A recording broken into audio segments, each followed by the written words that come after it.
Okay, starting from EFI MCQs point. तो जो structures मास्टेक्टमी में प्रिजर्व करते हैं वो है एक्सिलरी वेन, इसके अलावा लॉन्ग थोरेसिक नर्व होती है और थ्रैकोडोर्सल नर्व होती है। 80% of the lymphatic drainage axillary lymph node में जाती है। थायराइडेक्टमी में रिकरेंट लैरिंजियल नर्व और एक्सटर्नल ब्रांच और सुपीरियर लैरिंजियल नर्व को हम प्रिजर्व करते हैं। Deep ring occlusion test direct और इनडायरेक्ट इंक्वानल हर्निया को सेपरेट करता है।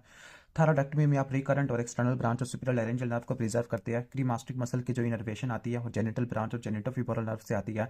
सुपीरियर मेसेंटेरिक आर्टरी का जो एंगल होता है योटा से, ओके, नॉर्मल वो 40 से लेकर 60 होता है। अगर ये 25 से कम हो जाए तो वो पैथोलॉजिकल होता है। कंटेंट्स ऑफ कैलर ट्राइंगल, तो उसमें सिस्टिक आर्टरी होता है, सिस्टिक लिम्फ नोड होते हैं और उसके अलावा राइट हेपेटिक आर्टरी होता है। Cause of hoarseness after thyroidectomy, तो रिकरेंट लैरिंजियल नर्व और एक्सटर्नल ब्रांच और सुपीरियर लैरिंजियल नर्व होती है। डायरेक्ट इंक्वाइनल हर्नियल मैच होता है, कॉन्जॉइंट टेंडन और इंक्वाइनल लिगामेंट के दरमियान में प्लेस करते होते हैं। क्लियर।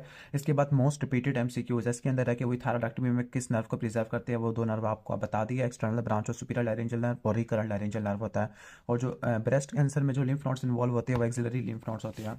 ओके, इसके बाद नेक्स्ट चैप्टर पे आ जाते हैं। ओके, तो नेक्स्ट चैप्टर है कि जो ट्राइएज होता है, ट्राइएज में आप क्या करते हैं, पेशेंट की सॉर्टिंग करते हैं on the basis of their need for treatment और सोर्सेज आपके पास कौन से हैं। इमीडिएट मैनेजमेंट ऑफ टेंशन हीमाथोरैक्स, तो आपने थ्रैकोसेंटिसिस करनी होती है सेकंड इंट्राकोस्टल स्पेस के अंदर। ओके, ठीक हो गया। तो अगर कहने का मतलब है कि एयरवे डिफिकल्ट एयरवे है, difficult airway across the all age group, यानी डिफिकल्ट एयरवे मतलब एंडोट्रैकियल ट्यूब नहीं डाल पा रहे, तो आपने क्या करनी है, फ्लेक्सिबल फाइबर ऑप्टिक ब्रोंकोस्कोपी करनी होती है। Okay, management of tension haemothorax, one second needle decompression होता है फॉलोड बाय थ्रैकोस्टमी है, यहाँ पे थ्रैकोटमी लिखा हुआ है, थ्रैकोस्टमी होना चाहिए था। Needle decompression second intercostal space में करते हैं, थ्रैकोस्टमी करते होते हैं फिफ्थ इंटरकोस्टल स्पेस के अंदर, मिड एक्सिलरी लाइन के अंदर।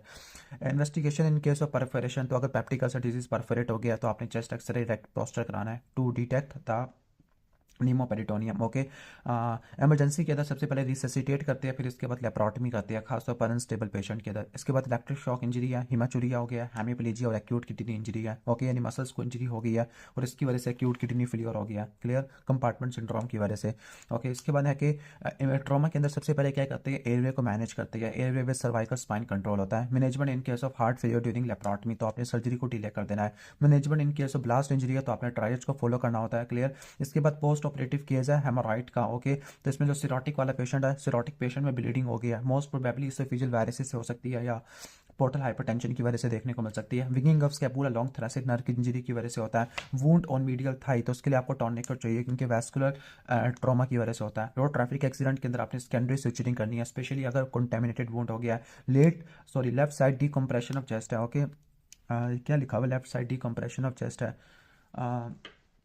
डीकम्प्रेशन ऑफ चेस्ट वैसे नीडल डीकम्प्रेशन होती है। ओके, उसको करने के बाद सीटी स्कैन ऑब्टेन करते हैं, उसको चेक कर लेना, वेरीफाई कर लेना। Winging of scapula long thoracic nerve की इंजरी की वजह से होता है। Initial management after road traffic accident, तो आपने टेटनस टॉक्साइड देने होते हैं, 3 से लेकर 6000 होते हैं। Throat cut down by the string है, पल्स ज़्यादा होगी और बीपी नॉर्मल है, तो 30% ब्लड लॉस हो चुका है। क्लियर। इसके बाद नेक्स्ट क्वेश्चन है कि एक प्रेग्नेंट फीमेल है जिसको एब्डोमिनल डिस्टेंशन हुआ है। क्लियर। सेकंड ट्राइमेस्टर में आई है रोड ट्रैफिक एक्सीडेंट की बात, तो आपने अल्ट्रासाउंड कराना होता है, फास्ट स्कैन कराना होता है, और इसके अलावा ऑब्स्टेट्रिशियन को भी कंसल्ट करते होते हैं। ओके, इसके बाद नेक्स्ट क्वेश्चन है कि रोड ट्रैफिक एक्सीडेंट हो गया, इनिशियली लो बीपी था लेकिन बीपी को मैनेज कर लिया, तो उसके बाद ओके ठीक हो गया। इसके बाद हम नेक्स्ट इसने लिखा हुआ फास्ट सोनोग्राफी है। यस, अगर ट्रॉमा वाले पेशेंट में चाहे ब्लंट ट्रॉमा है या पेनिट्रेटिंग ट्रॉमा है, हीमोडायनेमिकली स्टेबल या अनस्टेबल, तो आपने फास्ट कराना होता है ब्लीडिंग को चेक करने के लिए। इसके बाद treatment of perforated duodenal ulcer, तो परफोरेटेड डुओडेनल अल्सर का जो ट्रीटमेंट क्या होता है, clear, laparotomy followed by omental patch repair होता है। इसके बाद signs of failed treatment of intestinal obstruction, तो पैरोटिनाइटिस और परफोरेशन, इसमें इंटेस्टाइनल ऑब्स्ट्रक्शन फेल हो जाती है, इंटेस्टाइनल रिसेक्शन प्लस कॉलिक की पेन, तो नेफ्रोलिथियासिस हो गया है। ओके, ऑक्जेलेट स्टोन्स कंसंट्रेट हो गया है। मैनेजमेंट ऑफ लैसेरेशन ऑन फोरहेड, तो फोरहेड के लिए डिब्राइडमेंट और प्राइमरी रिपेयर करना होता है। एयरवे पेटेंसी को कैसे चेक करोगे, वोकल रिस्पॉन्स चेक करोगे। हाइफोस्टोलॉटमी का पेशेंट है जिसको इनकॉन्टिनेंस हो गया, तो एक्सटर्नल एनल स्फिंक्टर डैमेज हो चुका है। ब्लंट ट्रॉमा है, लेफ्ट हाइपोकॉन्ट्री में ब्रूज हो गया है, शोल्डर टिप पेन है, तो स्प्लिन डैमेज है। ओके, इसके बाद नेक्स्ट आ जाते हैं फायर आर्म की इंजरी है और एंट्री और एग्जिट वुंड है, तो आपने एक्सटेंसिव डिब्राइडमेंट करनी होती है। मिसाइल इंजरी है, क्लियर, 3 सेंटीमीटर एंट्री वुंड है, 5 सेंटीमीटर एक्साइड वुंड है, 1 सेकेंड आपने एक्सटेंसिव डिब्राइडमेंट करनी होती है। ब्लंट एब्डोमिनल ट्रॉमा में सबसे ज़्यादा जो डैमेज होता है वो स्प्लिन होता है। इसके बाद नेक्स्ट है कि ओके चेस्ट का ट्रॉमा हो गया है, ब्रेथ साउंड कम हो गया है सेम साइड के ऊपर। ओके, इसके अलावा हाइपोटेंशन होगा, जेवीपी बढ़ जाती होती है, डिस्निया होता है, हाइपर रेजोनेंट परकशन आउट होता है, तो टेंशन हीमोथोरैक्स में होता है, तो इसमें आपने थोरैकोसेंटेसिस करनी होती है, नीडल डिकम्प्रेशन कंप्रेशन करनी होती है और नीडल को आपने डालना होता है सेकंड इंटरकोस्टल स्पेस के अंदर, मिड क्लेविकुलर लाइन के अंदर। जो डेफिनेटिव ट्रीटमेंट होता है वो चेस्ट ट्यूब इंट्यूबेशन होती है, थोरैकोस्टोमी बोलते हैं, या फिफ्थ इंटरकोस्टल स्पेस में डालते होते हैं anterior to the mid axillary line, और इस ट्राइंगल को बोलते हैं ट्राइंगल ऑफ सेफ्टी। ओके तो विंगिंग ऑफ स्कैपुला ये injury to the long thoracic nerve की वजह से होता है। ओके ब्लास्ट इंजरी के अंदर अपने ट्रायल्स के हिसाब से मैनेज करना होता है। जो मोस्ट कॉमन जो मिस्ड कंडीशन है जो कि डेडली डजन में मिस हो जाती है वो डायफ्रामेटिक इंजरी होती है। उसके बाद सर्जिकल न्यूट्रिशन वाला चैप्टर है, तो सर्जिकल न्यूट्रिशन में टीपीएन की क्या साइड इफेक्ट होते हैं। रीफीडिंग सिंड्रोम की वजह से हाइपरफॉस्फेटीमिया हो सकता है, जेजुनोस्टोमी ट्यूब की वजह से हाइपरग्लाइसीमिया हो सकता है। टीपीएन के अंदर मेनली कार्बोहाइड्रेट्स और फैट्स होती है, कार्बोहाइड्रेट 60 होता है, फैट्स 20 to 25% होता है। एवरीडे मेजरमेंट्स होती है वो ब्लड ग्लूकोज होती है, सीबीसी होती है, बॉडी वेट होती है, इलेक्ट्रोलाइट कंटेंट होता है, फ्लूइड बैलेंस होता है। 4 to 6 वीक्स न्यूट्रिशन के लिए पीईजी ट्यूब देती है, 4 हफ्तों से कम हो तो एनजी देती है, और 6 हफ्तों से ज़्यादा हो तो फीडिंग गैस्ट्रोस्टमी या जेजुनोस्टोमी देती है। कंपोजिशन ऑफ टीपीएन तो इसमें फैट्स, ग्लूकोज, प्रोटीन होता है।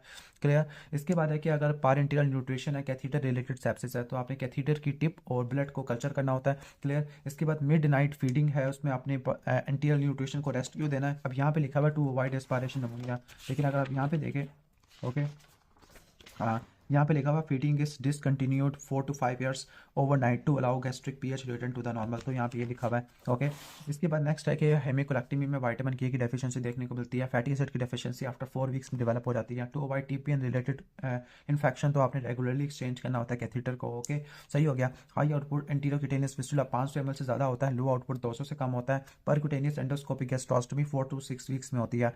टीपीएन है और हाइपर रेजोनेंट परकशन नोट हो गया तो नीमोथोरैक्स होता है। Nutrition in case of duodenal fistula तो आपने टीपीएन को प्रेफर करना होता है। ओके इसके बाद है कि मैल न्यूट्रिशन को असेस करने के लिए सीरम एल्ब्यूमिन या 60% बॉडी वेट कम हो चुका है पर यूनिट टाइम। ओके इसके बाद है कि 4 to 6 वीक्स के लिए वही वंस अगेन आपने परक्यूटेनियस एंडोस्कोपिक गैस्ट्रोस्टोमी देनी होती है। कंपोजिशन ऑफ टीपीएन में कार्बोहाइड्रेट्स, प्रोटीन, लिपिड्स होते हैं, जैसे प्रोटीन ज़्यादा है लेकिन ऊपर पढ़ा था कि लिपिड्स मेनली होते हैं। How to avoid catheter related infection तो आपने कैथीटर को चेंज करना होता है। इसके अलावा कल्चर करोगे कैथीटर की टिप का और ब्लड का, ताकि कंपेयर कर सके। Best way to assess nutritional status in acute malnutrition, acute malnutrition में सीरम एल्ब्यूमिन लेवल होते हैं। ठीक है बाकी जो तो टीएलसी करा सकते हो। ओके सीरम ट्रांसफेरिन है, परसेंटेज वेट लॉस और आइडियल बॉडी वेट आ जाएगा। Management in case of derange LFT, TPN की वजह से एलएफटी डीरेंज हो गया तो आपने फैट के कंटेंट को कम कर देना। अगर मजीद डीरेंज हो जाती है तो टीपीएन को स्टॉप कर देना। ओके इसके बाद नेक्स्ट एमसीक्यू के अंदर आ जाते हैं। Okay hypochloraemic metabolic alkalosis due to vomiting है तो ये हाइपरट्रॉफिक पाइलोरिक स्टेनोसिस में देखने को मिलती होती है। फीचर पेनकेराटाइटिस, पेनकेराटाइटिस में हाइपरकैल्सीमिया होता है और हाइपरग्लाइसीमिया आपको देखने को मिलता होता है। ओके इसके बाद रिएक्शनरी हैमरेज होता है। रिएक्शनरी हैमरेज आपको देखने को मिलता है within the 24 hours of surgery. Okay जबकि जो सेकेंडरी हैमरेज होता है वो 7 to 14 डेज में देखने को मिलता है। अमाइलेज के अलावा रप्चर्ड एब्डोमिनल एओर्टिक एनेरिज्म में बढ़ जाता होता है। काज ऑफ पैरालिटिक आलियस तो हाइपोक्लीमिया होता है। क्लियर। डीआईसी हुआ है सर्जरी के दौरान तो ब्लीडिंग हो रही है, ऑरिफिस से और कोल्ड एक्सट्रीमिटीज है तो फ्रेश फ्रोजन प्लाज्मा देना होता है। Fluid of choice in intestinal obstruction या बोवल ऑब्स्ट्रक्शन, ओके या बर्न्स के पेशेंट में तो आपने रिंगल एक्टेड देना होता है। इसके बाद है कि fluid of choice in pyloric stenosis या गैस्ट्रिक आउटलेट ऑब्स्ट्रक्शन तो नॉर्मल सलाइन विद पोटेशियम है। काज ऑफ ओर्टिकेरिया तो ये ओर्टिकेरिया सिंगल ब्लड ट्रांसफ्यूजन की वजह से एलर्जिक रिएक्शन हो सकता है। माइक्रोसिटिक एनीमिया और एचपी कम है तो आयरन डेफिशिएंसी एनीमिया हो जाएगा। First line inotropic agent after fluid for septic shock तो वो दो ब्यूटामीन है। यूनिवर्सल डोनर इन फीमेल तो वो नेगेटिव है, मेल्स में वो पॉजिटिव होता है। Management of vomiting with gastric outlet obstruction तो आपने फ्लूइड और इलेक्ट्रोलाइट की इंबैलेंस को अपने ठीक करना होता है। टाइप ऑफ शॉक इन पेनकेराटाइटिस तो पेनकेराटाइटिस में डिस्ट्रीब्यूटिव शॉक होता है। Okay bleeding with in the 24 hours of surgery तो उसको रिएक्शनरी हैमरेज कहते हैं। शॉक को देखने के लिए यूरिन आउटपुट को मेजर करते हैं। मल्टीपल डिस्चार्जिंग साइनस आपको एक्सिला में और पेरिनियम में देखने को मिले तो हेटेरोडिनेटस सुपरएक्टिवा होती है। Test for diagnosis of AIDS तो वेस्टर्न ब्लॉटिंग है। जो पोटेशियम की रिक्वायरमेंट्स होती है वो 50 होती है, मैग्नीशियम की 1 होती है, कैल्शियम की 5 होती है। इसके अलावा हम आगे बात करें सोडियम की 50 to 90 होती है। क्लियर। और जो फ्लूइड होता है वो 35 to 40 होता है। एक पेशेंट है जो कि बाथरूम में गिर गई, अनकॉन्शियस हो गया, लो बीपी या हाइपोटेंशन है, वार्म एक्सट्रीमिटीज है, ब्रेडिकार्डिया है तो वो न्यूरोजेनिक शॉक होता है। स्पाइनल शॉक में क्या होती है आपको लोअर मोटर न्यूरॉन लीजन देखने को मिलती है, पैरालिसिस होता है। प्री पाइलोरिक जूसिस होता है वो 3 लीटर होता है और जो पूरी जीआईटी की सिक्रेशन होती है वो 6800 होती है। इसके बाद एक पेशेंट डायबिटिक पेशेंट है जिसको अल्टर्ड सेंसोरियम है। ओके और लैब्स में हाइपरकलीमिया है, डेट मींस डीके है और डीके में आपने इंसुलिन देना होता है और ग्लूकोज इन्फ्यूजन देनी होती है। ओके और आईवी फ्लूइड्स देना होता है नॉर्मल सलाइन। ओके एक पेशेंट है जिसको थ्रोम्बोसाइटोपिनिया है, जिसकी अपेंडेक्टमी हुई है तो उसको आपने क्या देनी होती है, प्लेटलेट की कंसेंट्रेट देनी होती है। और प्लेटलेट की कंसेंट्रेट हम स्टोर करते हैं रूम टेम्परेचर के ऊपर। काज ऑफ थायराइड सिस्ट है जो कि पेनफुल पेनफुल हो गई है, तो हैमरेज, रप्चर और ट्रॉमा की वजह से, टॉर्शन की वजह से क्या हो जाती है, पेनफुल हो जाती है। इसके बाद नेक्स्ट है कि एक पेशेंट है जिसको 5 यूनिट्स ब्लड लगाया और सब म्यूकोजल हैमरेज हो गया, तो उसके लिए आपने क्लॉटिंग प्रोफाइल करानी है, एपीटीटी पीटी कराना होता है। ओके, इसके बाद CO2 का लेवल ज़्यादा हो गया, पीएचपी कम हो गया, that means acute respiratory acidosis है। हाइपरट्रॉफिक पायलोरिक स्टेनोसिस के अंदर आपने डेक्सट्रोसिलाइन देना होता है, वैसे पहले नॉर्मल सिलाइन है, फिर डेक्सट्रोसिलाइन है, फिर 10 मिली इक्विवेलेंट पोटेशियम देना होता है। स्टूडेंट सर्जरी देख रहा था, अचानक ही कोलैप्स हो गया, तो वो वेजोवेगल शॉक होता है। Haemorrhage within 24 to 48 hours, तो रिएक्शनरी हैमरेज होता है। शॉक को देखने के लिए यूरिन आउटपुट होता है। इसके बाद है कि थायराइडेक्टमी के बाद क्या हुआ कि नंबनेस हो गई है, पेरी ओरल नंबनेस है। ओके, कार्पोपेडल स्पाज्म जिसको बोलते हैं ट्रोजियल साइन, और चॉपस्टिक साइन पॉजिटिव है, तो हाइपोकैल्सीमिया हो गया, तो आपने इंट्रावेनस कैल्शियम ग्लूकोनेट देना होता है। Management of hyperkalaemia, once again calcium gluconate है। Most common type of shock is haemorrhage की हाइपोवोलेमिक शॉक। ओके, इसके बाद नेक्स्ट चैप्टर है हमारा, ओके, सिलिक प्लेक्सस ब्लॉक अल्कोहल से करते होते हैं, और ये पैनक्रियाटिक, गैस्ट्रिक और हिपैटिक कैंसर में करते हैं, मेटास्टैटिक कैंसर के अंदर। स्पाइनल हेडेक की जो मोस्ट कॉमन कॉम्प्लिकेशन होती है वो क्या, सॉरी, स्पाइनल एनाल्जेसिया की जो कॉम्प्लिकेशन होती है, हाइपोटेंशन या स्पाइनल हेडेक होता है। इसको में आप बेड रेस्ट करते हैं, IV फ्लूइड्स देते हैं, सिंपल एनाल्जेसिया देते हैं, ब्लड पैच एपिड्यूरल इंजेक्शन देते हैं। ओके, एपिड्यूरल ब्लड पैच देते होते हैं। डोज ऑफ लिग्नोकेन, तो लिग्नोकेन 3 mg पर kg होता है, और एपिनेफ्रिन के साथ 7 mg पर kg होता है। GA का ट्रायड होता है, loss of consciousness, muscle relaxation और नो पेन है। Systemic side effect of topical या लोकल एनेस्थेटिक, तो लोकल एनेस्थेटिक की वजह से कार्डियक एरिथमिया हो जाएगा। बुप्रीविकेन कार्डियोटॉक्सिक होता है। मैक्सिमम डोज ऑफ लिडोकेन, तो लिडोकेन का जो मैक्सिमम डोज होता है वो 7 mg होता है। Why the legs are raised after spinal anaesthesia to prevent spinal headache और शॉक होता है। एंटीबायोटिक जो कि न्यूरोमस्कुलर ब्लॉकेट को इंटरफेयर करती है, वो माइनोग्लाइकोसाइड है क्योंकि नेफ्रोटॉक्सिक होती है। ओके, इंजेक्शन की वजह से पेन और फ्लक्चुएंट स्वेलिंग हो गई है। सुपरफिशियल थ्रोम्बोफ्लेबाइटिस की वजह से तो आपने होट फेमेंटेशन और एनाल्जेसिया करना होता है। और most effective analgesia to control post operative pain, तो एपिड्यूरल होता है, फेंटिनाइल इस्तेमाल करते हैं। Anaesthesia to be use for surgery in female with disc slip है, तो आपने GA देना होता है। स्पाइनल हेडेक के प्रिवेंशन के लिए आपने मल्टीपल फाइन बोन नीडल इस्तेमाल करनी है या फुट को रेस करना होता है। बेस्ट इंडक्शन एजेंट कौन सा होता है, प्रोपोफॉल होता है, और जो मसल रिलैक्सेंट होता है वो सक्सामेथोरियम या सक्सिनालकोलिन होता है। फिर इसके बाद ETT लगा देते हैं। स्पाइनल एनाल्जेसिया की वजह से क्या होता है, स्पाइनल हेडेक देखने को मिलता है, low CSF pressure due to CSF leakage है। तो आपने क्या करना होता है, बेड रेस्ट करना है, डार्क रूम के अंदर एनाल्जेसिया या मसल रिलैक्सेशन करनी होती है। प्रिवेंशन कैसे करेंगे, लेग्स को रेस्ट कर देंगे after spinal analgesia. Triad of GA क्या होता है, एमनीजिया, एनाल्जेसिया और मसल रिलैक्सेशन होती है। Dose of lignocaine 3 mg per kg है, और एपिनेफ्रिन के साथ 7 mg पर kg आएगा। एंटीबायोटिक जो कि न्यूरोमस्कुलर ब्लॉकेट के साथ इंटरफेयर करती है, तो वह माइनोग्लाइकोसाइड होती है। ओके, इसके बाद नेक्स्ट चैप्टर है स्टेरिलाइजेशन वाला chapter. Okay,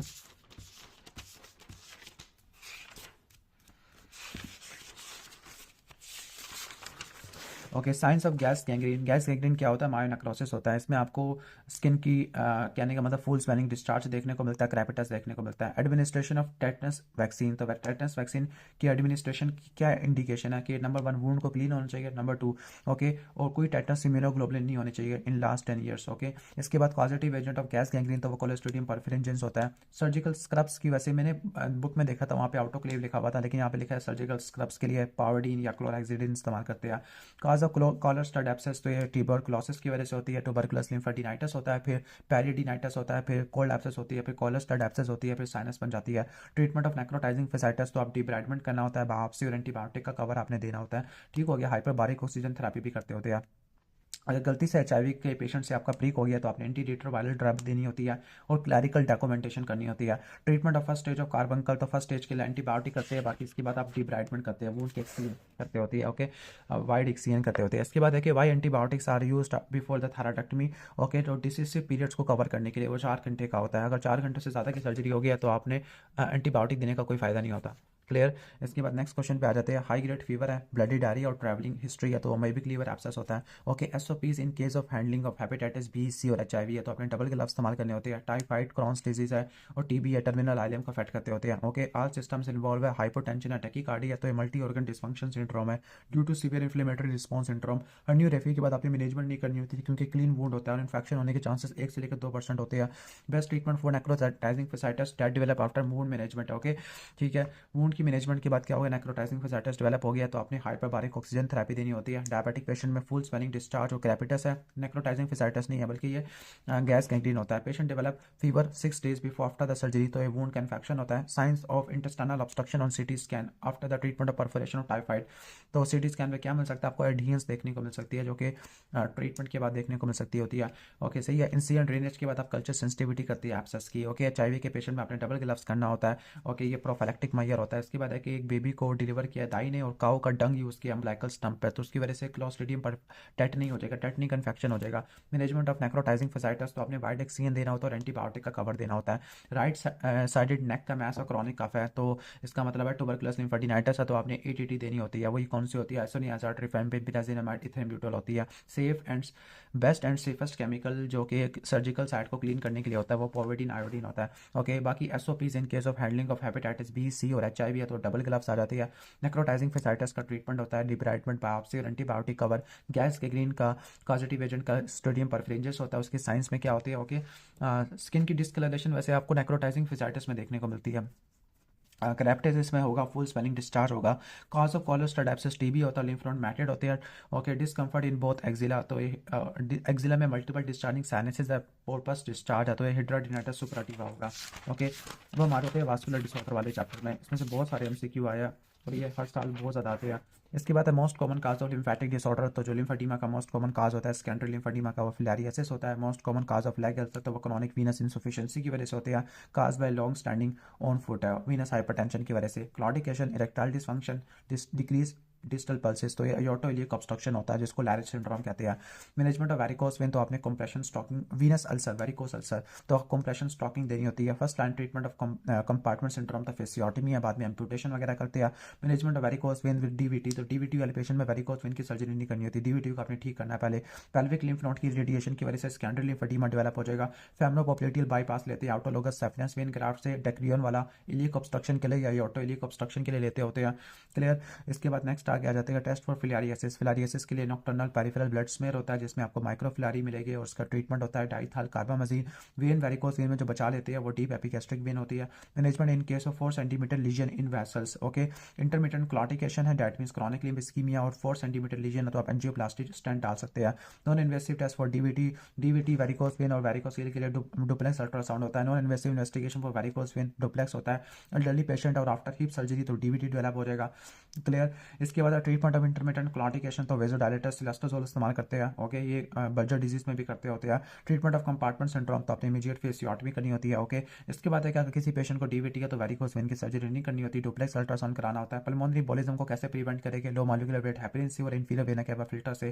cause of lymphoedema in old diabetic patient with end stage renal disease, तो एंड स्टेज रीनल डिजीज की वजह से लिम्फेडिमा डेवलप हो जाता है। Causative agent for filariasis Wuchereria bancrofti, और उसका जो मॉस्किटो होता है वो क्यूलेक्स होता है। Treatment in case of black second and third toe, तो black second and third toe के लिए क्या करेंगे? रीम एम्पुटेशन करेंगे और फेमरल आर्टरी की ऑब्स्ट्रक्शन है proximal to the knee joint, तो आप एंजियोप्लास्टी वगैरह करते हैं। क्लियर। इसके बाद नेक्स्ट आगे आ जाते हैं, एक पेशेंट है जिसको प्रिपेयर किया गया लाइगेशन ऑफ सैफना फीमोरल जंक्शन, और डीवीटी की भी हिस्ट्री भी है। तो सैफना फीमोरल जंक्शन की जो सर्जरी होती है उसको वेरिकोस वेन की सर्जरी कहते हैं और डीवीटी में नहीं करते होते। सीरल नर्व डैमेज होती है शॉर्ट सैफनस वेन में। ओके, लिम्फ सैल्वेज होता है, वो डिपेंड करता है कि वैस्कुलर इंजरी कितनी है। एक पेशेंट अफ्रीका से आया और लिम्फ की स्वेलिंग हुई है तो ये फिलारियासिस होता है। ये आर्टरीज जो कि थ्रोम्बोजाइटिस ऑब्लिटरस में इन्वॉल्व होती है वो टिबियल और रेडियल आर्टरी होती है। फोगाटी एम्बोलेक्टमी के थीटर होता है, एम्बोलस को निकालने के लिए इस्तेमाल होता है। Best diagnostic test for varicose vein तो डॉपलेक्स अल्ट्रासाउंड होता है। Inferior vena cava filter pulmonary embolism को प्रिवेंट करने के लिए इस्तेमाल होता है। फेमरल आर्टरी लाइगेशन है और मिस्ड पल्स एक्सट्रीमिटीज में तो वो कंपार्टमेंट सिंड्रोम है। और एब्डोमिनल एओर्टिक एनेरिज्म का रिपेयर आपने 5.5 सेंटीमीटर से ऊपर वाले में करना होता है। लेडी आफ्टर मास्टेक्टमी में उसकी शाइनिंग ऑफ लिम्फ और स्वेलिंग है तो लिम्फेंजाइटिस होता है। Management in case of mitral valve prosthesis. Okay, mitral valve prosthesis है, लिम्फ का इस्कीमिया हो गया 4 घंटों में, एक्यूट लिम्फ इस्कीमिया हो गया तो आपने एम्बोलेक्टमी करनी होती है। Okay, drugs to stop before surgery तो वो क्लोपिडोग्रेल होता है। Management of women in third trimester pregnancy with dilated tortuous veins. Okay, dilated tortuous veins तो आपने क्या करना होता है? प्रेगनेंसी में डुप्लेक्स अल्ट्रासाउंड कराना होता है और ये इंश्योरेंस करनी होती है क्योंकि प्रेगनेंसी में भी हो सकती है। Non painting oedema of scrotum और लेग है तो ये सेकेंडरी लिम्फेडिमा होता है तो आपने कंप्रेशन करना होता है और एलिवेशन करना होता है। क्लियर, ठीक है। ये उसका ट्रीटमेंट यानी लिम्फेडिमा फिलारियासिस का होता है। इसके बाद है कि how will you prevent DVT in female with pancreatitis. Okay, तो कैसे प्रिवेंट करोगे आप? ओके, तो आप प्रोफाइलैक्सिस दोगे लो मॉलिक्यूलर वेट हेपेरिन का। वेरिकोस वेन में अल्सर क्यों होती है? वीनस हाइपरटेंशन की वजह से। एक्यूट लिम्फ इस्कीमिया के लिए जो क्लिनिकल टेस्ट होता है बेकर साइन लिखा हुआ है, मैं इसको चेक करूँगा बेकर साइन को। Investigation for carotid artery stenosis तो सीटी एंजियोग्राफी होती है। आफ्टर क्रश इंजरी है, पोस्टीरियर टिबियल आर्टरी पाल्पेबल है, pain on dorsiflexion of foot, और इसके अलावा आपको स्ट्रेचिंग पे होता है तो उसको कंपार्टमेंट सिंड्रोम कहते हैं। टेस्ट फॉर वेरिकोस वेन तो डुप्लेक्स अल्ट्रासाउंड होता है। इस्कीमिक ओके स्कीमिक लिम्प है, जो कि स्कीमिक लिम्प पेन है जो कि रिलीव हो जाता है, hanging leg out of the bed है। ओके, इसके बाद 10 ईयर्स ओल्ड है with limp swelling for 3 years, 3 सालों से लिम्प की स्वेलिंग है, तो वो प्राइमरी लिम्फ एडिमा है, ठीक है, और कोई काज नहीं है। इसके बाद है कि severe pain in calf on walking है, okay, that relieve on rest, तो chronic limb ischaemia, intermittent claudication होता है, अगर रेस्टिंग पेन अल्सर और गैंग्रीन है तो क्रिटिकल लिम्प इस्कीमिया होगा। इसका पेन कैसे ठीक होगा, जब hanging out of the bed है या या स्लीपिंग इन द चेयर है, या फिर क्या होगा, ओके, या रेजिंग द लेग है। Patient come from the Africa और लिम्फ की स्वेलिंग होगी, मोस्ट कॉमन काज ऑफ, ठीक है, ओके, तो most common cause of lymphatic disorder क्या होगा, तो लिम्फेडिमा का काज क्या होगा, फिलारियासिस होगा, ओके, कॉजेटिव एजेंट वोचेरिया बैंक्रॉफ्टी होता है और नॉक्टर्नल पेरिफेरल ब्लड स्मेल कराते हैं। Investigation choice for varicose vein, तो डुप्लेक्स अल्ट्रासाउंड होती है, फुगाटी कैथीटर इम्बोलस को निकालने के लिए इस्तेमाल होता है। एरो ट्रैफिक एक्सीडेंट हुआ, फीमोरल आर्टरी की लाइगेशन हुई, पल्स गायब हो गई है, तो कंपार्टमेंट सिंड्रोम है, तो इसके लिए आप किसी और नहीं रखते होती है। ओके, इसके बाद है कि एसिड बर्न है तो आपने वाटर से वाश करना होता है। मार्जिनल अल्सर ऐसे अल्सर है जो कि बर्न स्कार यानी squamous cell carcinoma rising from scar tissue, okay, burn के स्कार से जो कैंसर होता है उसको बोलते हैं marginal ulcer. Non absorbable suture wound की लिंक को अल्टर नहीं करते होते। बर्न पेशेंट में आपको हाइपोवोलीमिया कॉम्प्लिकेशन देखने को मिलता है। फेस के ट्रॉमा में हम फुल थिकनेस ग्राफ्ट इस्तेमाल करते हैं जिसकी कॉस्मेटिक रिजल्ट ज़्यादा होते हैं।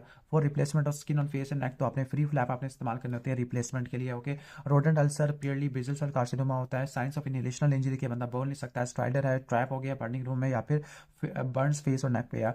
अल्ट्रस अल्सर विद अंडरमाइंड एजेस तो टीबी में देखने को मिलते हैं। पाइलोनाइडल साइनस में ओटी में आपने शेव करना होता है। Tertiary intention delayed wound clear को बोलते हैं, डिलेड प्राइमरी इंटेंशन को बोलते हैं।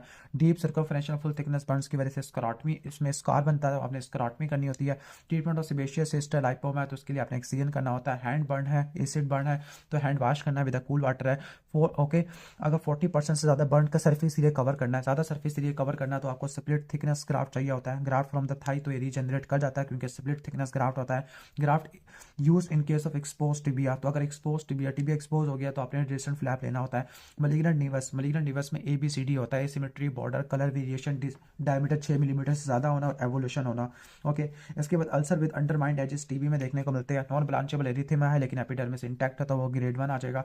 एक पेशेंट है जिसका 40% बर्न्स है फेस और नेक पे और वॉइस का चेंज है, डेट मीन्स इनहेलेशनल इंजरी है, जैसे यूरिन आउटपुट लिखा हुआ है, okay.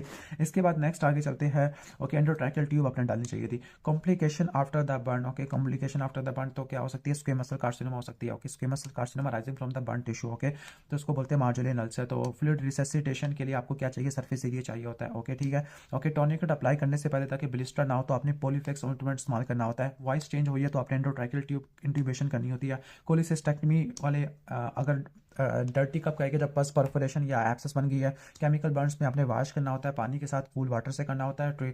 Use to treat circumferential full thickness burn के लिए आपने क्या कराना होता है, सर्कमफरेंशियल के लिए स्क्राटमी करनी होती है। ओवरलाइन स्किन पिंचेबल है तो लाइपोमा, अगर पिंचेबल नहीं होती तो वो आपका हो जाएगा, कहने का मतलब है सेबेशियस ग्लैंड सिस्ट होती है। न्यूरोपैथिक अल्सर ये पंच आउट एजिस देखने को मिलते हैं और पंच आउट एजिस वैसे आपको सिफिलिस में देखने को मिलते हैं, ओके, और डायबिटीज़ में भी देखने को मिल सकते होते हैं। इसके बाद आगे चलते हैं कि मैक्सिमम बोन स्ट्रेंथ होती है 18 इन 10 to 12 डेज, उसको चेक कर लेना। To decrease the risk of infection आपने प्रोलीन का स्विचर आपने इस्तेमाल करना होता है, क्लियर। इसके बाद है कि सबले मैश होता है एंटीरियर रेक्टस शीथ और रेक्टस एब्डोमिनस मसल में करते होते हैं। First step of management of patient with contaminated burn wound है, ओके। कंटेमिनेटेड बर्न वुंड में क्या करते हैं, एंटीबैक्टीरियल ड्रेसिंग करते होते हैं। सिल्वर सल्फर डियाजेन, सिल्वर नाइट्रेट है, सीरियम नाइट्रेट, ये सारी से करते होते हैं। चेस्ट और एब्डोमन है बर्न हो गया फ्रंट साइड से और अपर लिम्ब इन्वॉल्व हो गया तो फ्लूइड कितना देना ये मैंने कैलकुलेट किया हुआ है। किलोइड क्या होता है, ऐसा टिश्यू जो कि scar tissue that grow beyond the boundary of original wound है, ठीक है। और एक लेडी अगर ट्रैप हो गया बर्निंग रूम में तो कार्बन मोनोऑक्साइड की इनहेलेशनल इंजरी देखने को मिल सकती है, क्लियर। इसके बाद है कि अंडरमाइंड एजेस टीबी में देखने को मिलते होते हैं। एक भी मेडिकल स्टूडेंट है जो कि बर्निंग रूम में ट्रैप हो गया है तो वंस अगेन एयरवे की मैनेजमेंट करनी होती है, okay. High tension electrical burn हो गया, डीप बर्न्स आर्म पे और स्वेलन हैंड्स है तो कंपार्टमेंट सिंड्रोम हो जाएगा, फेसियोट भी करनी होती है। 1.5 सेंटीमीटर डीप मेलानोमा है तो आपने एक सीएन करना है 2 सेंटीमीटर फ्री मार्जिन का। Graft for the face, okay, face के लिए कौन सा ग्राफ्ट होता है, पिंच ग्राफ्ट होता है, वैसे इसको मैं कंफर्म करूंगा। Complication due two year piercing तो वो क्लियड होता है। Alternative therapy for venous ulcer, okay, ठीक हो गया, जो कि वीनस सर्जरी नहीं करा रहा है तो आपने कंप्रेशन स्टॉकिंग करनी होती है। कॉम्प्लिकेशन आफ्टर बर्न, तो बर्न वाले पेशेंट में मार्जिनल अल्सर होगा जो कि स्क्वेमस सेल कार्सिनोमा से राइज करता होता है। Neuropathic ulcer punch out ulcers होते हैं, ओके, जो अंडरमाइंड एजेस होती है वो टीबी में होते हैं। रोडेंट अल्सर में आपको रोडेंट अल्सर में रोल्ड एजेस देखने को मिलती है बेसल सेल कार्सिनोमा में, और जो स्क्वेमस सेल कार्सिनोमा होता है इसमें इवर्टेड रेज एजेस देखने को मिलते हैं। फुल थिकनेस सर्कमफेरेंशियल बर्न में आप स्क्रोटमी वगैरह करते हैं। Scar tissue dead grow beyond the boundary, तो उसको किलाइड कहते हैं। Scar tissue dead grow with in the boundary, तो उसको हाइपरट्रॉफिक स्कार कहते हैं। पार्कलैंड फार्मूला कैसे कैलकुलेट करोगे, 4 multiply total body surface area multiply KG, okay, और 50% आप पहले 8 घंटों में दोगे और अगला 50% 16 घंटों में दोगे। क्लियर। इसके बाद नेक्स्ट आ जाती है कीमोथेरापेटिक एजेंट आफ्टर ब्रेस्ट सर्जरी, तो वो कौन सी देती है, टैक्सेंस और ट्रास्टोजोम आप देते हैं। रेडियो न्यूक्लियर स्कैन होता है और मेटास्टेसिस को चेक करने के लिए इस्तेमाल होता है। मैनेजमेंट ऑफ एक्यूट ल्यूकीमिया, तो कीमो रेडियो देते होते हैं। टेस्टिकुलर, ओके, टेस्टिकुलर कैंसर होता है या सेमिनोमा होता है, पैरायोटिक लिम्फ नोड को इन्वॉल्व करता है। रिकरेंट शॉर्ट थ्रोट और लिम्फेडिनोपैथी है, तो अपने लिम्फ नोड एक्सीनल बायोप्सी करनी है हॉटस्किन लिम्फोमा को या इन्फेक्शियस मोनोन्यूक्लियोसिस को रूल आउट करने के लिए। ट्रीटमेंट ऑफ लैरिंजियल कैंसर, तो आपने रेडियोथेरेपी करनी होती है। रेडियोथेरेपी इसके अलावा basal cell carcinoma, squamous cell carcinoma में भी कर सकते हैं। Mode of action of doxorubicin, तो डॉक्सोरोबाइसिन डीएनए की रेप्लिकेशन और सिंथेसिस को रोक देता है। Squamous cell carcinoma bladder Schistosoma haematobium की वजह से देखने को मिलता होता है। रेक्टल कैंसर में सेंटिनल लिम्फ नोड की swelling inferior rectal vessel involvement की वजह से होती है। बोन स्कैन बोनी मेटास्टेसिस को चेक करने के लिए होता है। कार्सिनोमा सिंगल लिम्फ नोड तक पहुंच गया तो उसमें रेडिएशन से आप ठीक करते होते हैं। Complication due to radiation for breast cancer, तो रेडिएशन की वजह से आर्म की स्वेलिंग हो सकती है, लिम्फेडिमा डेवलप हो सकता है। ओके, बाकी ब्रेस्ट कैंसर का साइज 3 सेंटीमीटर था, मतलब T2 आ जाएगा। Single ipsilateral mobile lymph node से तो N1 आ जाएगा, नो मेटास्टेसिस तो M0 आ जाएगा। Okay, best reconstruction option for patient who underwent mastectomy for stage 2। Okay, mastectomy के बाद जो रिकंस्ट्रक्शन सिलिकॉन इम्प्लांट से करना होता है। बोनी मेटास्टेसिस के लिए बोन स्कैन होता है, और अगर कैंसर किसी सिंगल लिम्फ नोड को हो गया तो आपने इरेडिएशन करनी होती है। ओके, इसके बाद है प्रिंसिपल्स ऑफ रेडियोलॉजी, या तो प्रिंसिपल ऑफ रेडियोलॉजी के अंदर best investigation for oesophageal cancer, तो अपर जी एंडोस्कोपी वगैरह आ जाती है। क्लियर। इसके बाद रेडियोथेरेपी आफ्टर हिस्टेक्टमी, तो ब्रेकियोथेरेपी प्रेफर करते हैं as compare to external beam radiotherapy है। ओके, इसके बाद है कि investigation for patient with seizures epilepsy वाले में MRI ब्रेन कराते होते हैं, ठीक है। ओके, IV कंट्रास्ट देने से पहले आपने RFT कराने होते हैं क्योंकि कंट्रास्ट नेफ्रोटॉक्सिक होता है। पेनक्रियाटिक के कैंसर के लिए आप कंट्रास्ट इनहांस CT स्कैन करते होते हैं। अगर कंट्रास्ट से रिएक्शन हो गया तो आपने एक्सरे KUB कराना है किडनी के स्टोन्स के लिए। ओके, ठीक हो गया। वैसे किडनी के स्टोन्स के लिए नॉन कंट्रास्ट CT स्कैन होता है। ओके, अच्छा, इसके बाद नेक्स्ट हम आगे आ जाते हैं। ओके, अच्छा, investigation for emergency poly trauma, तो एक्सरे सर्वाइकल स्पाइन करा लोगे। सर्वाइकल ट्रॉमा के लिए MRI स्पाइन है बेस्ट इन्वेस्टिगेशन होती है। ओके, अगर डिस्फेजिया सॉलिड्स और लिक्विड्स दोनों के लिए, तो वैसे कैंसर है तो आपने अपर GI एंडोस्कोपी करानी होती है। इसने बेरियम स्वेलो लिखा हुआ है इसोफेगस के डिजीज में। बायलैटरल अल्ट्रासाउंड है तो ये कैंसर को डिटेक्ट करने में 40 साल से नीचे आप अल्ट्रासाउंड और 40 साल से ऊपर मैमोग्राफी कराते होते हैं। प्रोस्टेट कैंसर में जो इन्वेस्टिगेशन और चॉइस होती है वो ट्रांसरेक्टल बायोप्सी होती है, प्रोस्टेटिक बायोप्सी, और जो स्टेजिंग के लिए होती है वो आप MRI कराते होते हैं। क्लियर। इसके बाद नेक्स्ट है कि लंपी ब्रेस्ट को डायग्नोस करने के लिए FNAC वगैरह कराते होते हैं। इसके बाद ट्यूमर अगर 10 centimetre from the anal verge, rectal cancer है, क्लोनोस्कोपी पे कुछ नहीं मिला तो आपने CT स्कैन कराना है। ब्रेन ट्यूमर के लिए MRI होता है। सॉलिड और सिस्टिक स्ट्रक्चर को डिफरेंशिएट करने के लिए अल्ट्रासाउंड कराते होते हैं। और अगर ureteric stone upper 1/3 of ureter के अंदर और क्रिएटिनिन का लेवल बढ़ गया, ठीक है, तो आप CT स्कैन तो नहीं कराओगे, तो उसके बाद क्या करा लोगे, आप अल्ट्रासाउंड करा लोगे। क्लियर। इसके बाद investigation of choice for brain disease, तो ब्रेन डिजीज के लिए क्या होती है, MRI ब्रेन होती है। ओके, और best investigation for oesophageal cancer upper GI endoscopy होती है। ठीक हो गया। अच्छा, बाकी यूरोजेनिटल के अंदर एक चीज़ मैंने कंफर्म करनी है आपके सामने कि नॉन कंट्रास्ट CT स्कैन इस्तेमाल होता है यूरेट्रिक वाले स्टोन्स के अंदर, और कंट्रास्ट नेफ्रोटॉक्सिक होता है। Okay, non contrast helical CT scan कराते होते हैं KUB, जबकि इसमें भी नॉन कंट्रास्ट। ओके, अब बारी है डॉगर की। तो डॉगर में स्टार्ट करते हैं रेडियोलॉजी वाला। तो जो एक्सरे होता है, एक्सरे का बेसिक प्रिंसिपल होता है differential absorption power of radiation, और 4 टिश्यू एब्जॉर्ब करते हैं, soft tissue, bone, gas, fat.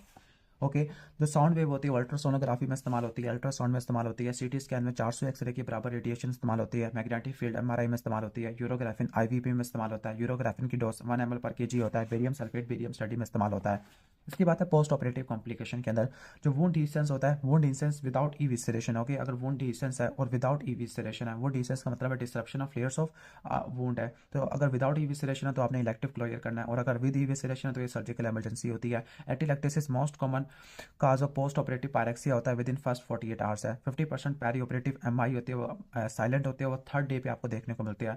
Okay, ठीक हो गया। और यहाँ पे जो एमआई का रिस्क होता है ओके पेरी ऑपरेटिव पीरियड में 80% होता है, फर्स्ट 3 वीक में 40% होता है, यानी वो सबसे कम होता है after 6 month. That is why आपने जो सर्जरी करनी होती है एमआई आफ्टर एमआई तो आपने 6 महीनों के बाद करनी होती है। एक कोई पेशेंट है जिसको रूमेटिक हार्ट डिजीज या प्रोस्थेटिक वाल्व है तो आपने एंटीबायोटिक प्रोफाइलैक्सिस देनी होती है। एक पेशेंट है जिसको पेप्टिक अल्सर डिजीज या गैस्ट्रिक इरोजन होने के चांसेस ज़्यादा है या मेजर सर्जरी करानी है तो उसमें आपने स्ट्रेस अल्सर प्रोफाइलैक्सिस देना है, पीपीआई दोगे। डीवीटी होता है वो मेजर एब्डोमिनल या पेल्विक सर्जरी में आपको देखने को मिलता होता है। ओके, अब कहने का मतलब है सर्जरी से 6 हफ्तों पहले आपने ओसीपीज या ओरल कॉन्ट्रासेप्टिव पिल छुड़वा देनी है to reduce the chances of DVT होता है। अगर कोई बिलियरी ऑब्स्ट्रक्शन है तो आपने प्रोफाइलैक्टिक एंटीबायोटिक देनी होती है टू अवॉइड कोलेंजाइटिस है।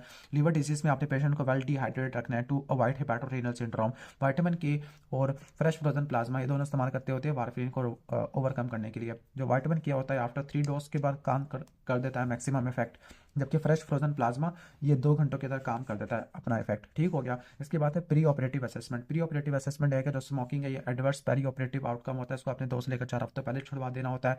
अब ईसीजी किस पेशेंट में करनी है, वो पेशेंट जो कि 65 से ऊपर है, हाइपरटेंशन है, कोई वास्कुलर डिजीज है, कोई कार्डियोटॉक्सिक ड्रग ले रहा है, इरेगुलर पल्स है, कोई कार्डियोथेरेपी सर्जरी है, इन सब में आपने ईसीजी करानी होती है। Clear. All womens of child bearing age, okay, all womens of child bearing age है जिसमें एब्डोमिनल सेप्टम हो रही है तो आपने उसमें यूरिन प्रेगनेंसी टेस्ट कराना होता है। ओके, ठीक है। ओके, इसके बाद है कि डायबिटिक पेशेंट में आपने ऑटोनॉमिक न्यूरोपैथी की आपने स्क्रीनिंग करनी होती है। Okay, because of developing of peri operative hypotension है।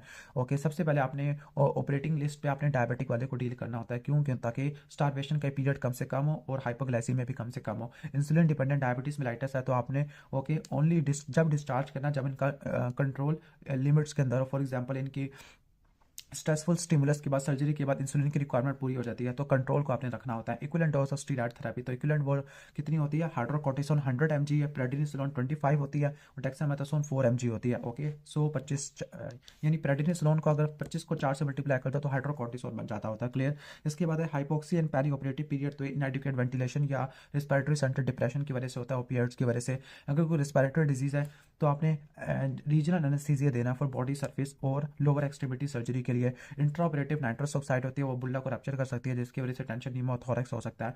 जो पल्स ऑक्सीमेट्री होती है ऑक्सीजन सैचुरेशन को देखती है। रीनल परफ्यूजन सेरिब्रल परफ्यूजन से लिंक होती है, दैट इज वाई हम यूरिन आउटपुट देखते हैं। ओपन माउथ ओडेंटॉइड रेडियोग्राफ होता है, ये रूमेटॉइड आर्थराइटिस वाले पेशेंट में देखते होते हैं। ओपन माउथ ओडेंटॉइड रेडियोग्राफ होता है। ऐसे स्टिमुलस जो कि डिफ्यूज स्टिमुलेशन कराते हैं नर्व एंडिंग की तो वो pain can cause pain ischaemia, okay, can cause pain, okay, जो कि डिफ्यूज स्टिमुलेशन करवाते हैं।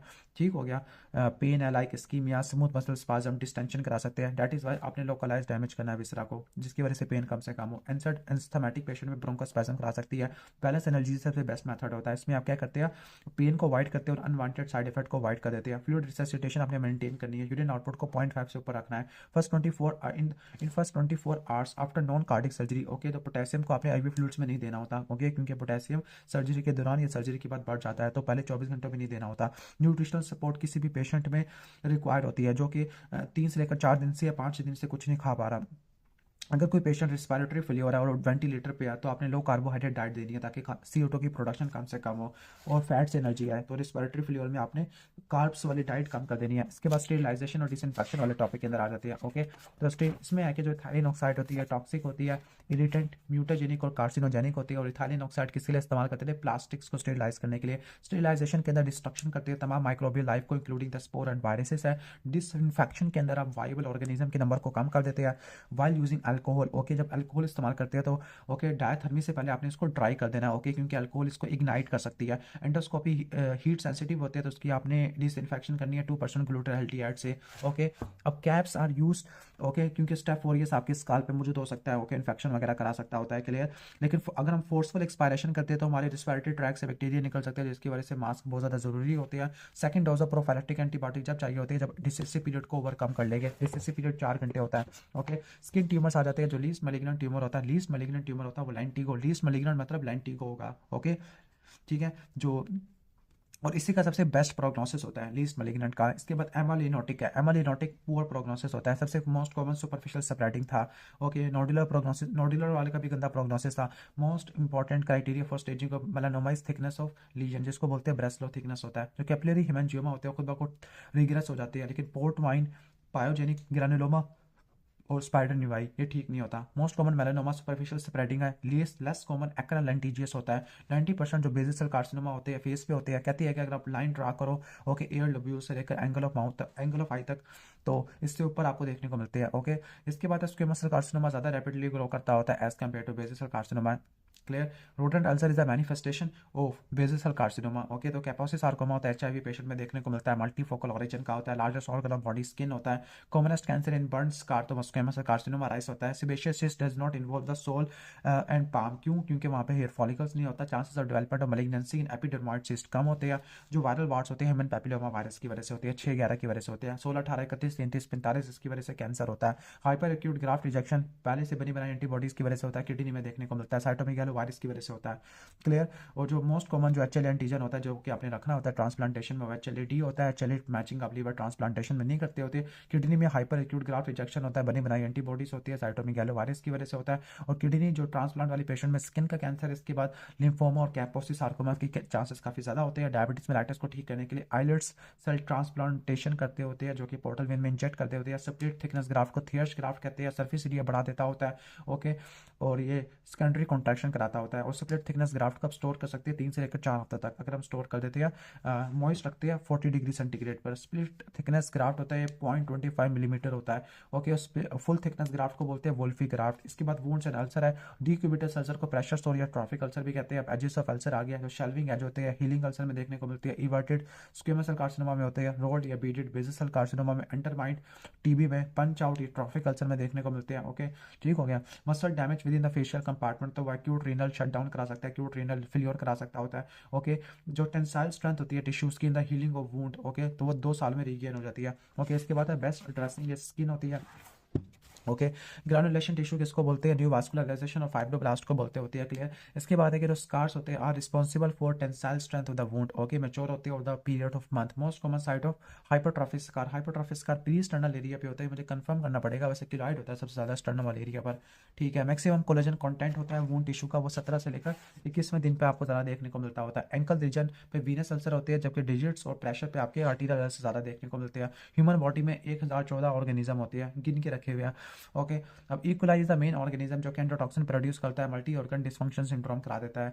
बैक्टीरियाइड्स आपके यूरिनरी ट्रैक के अंदर पार्ट नहीं होता, और किलॉइड की लोकल रिकरेंस काफी ज्यादा कॉमन होती है। इसके बाद वास्कुलर डिसऑर्डर के अंदर आ जाते हैं। वास्कुलर डिसऑर्डर में क्या, अगर डिसअपीयरिंग पल्स आ गई है, डिसअपीयरिंग पल्स ऐसी पल्स होती है, पाल्पेबल पल्स होती है, जो कि एक्सरसाइज पे नॉन पाल्पेबल हो जाती है। वेरिकोस वेन 20% पॉपुलेशन में होता है। लैरिंज सिंड्रोम एयोर्टो इलियक ऑब्स्ट्रक्शन की वजह से देखने को मिलता होता है। क्लियर। आर्टीरियल बाईपास सर्जरी में जो बेस्ट वेन लेते हैं वो लॉन्ग सैफरेंस नर्व होती है। Surgery in varicose when, okay, DVT में कभी भी नहीं करते होते। माइग्रेटरी थ्रोम्बोफ्लेबाइटिस, इसको ट्रोजियो सिंड्रोम कहते हैं। मोस्ट कॉमन काज पेनक्रियाटिक कैंसर होता है।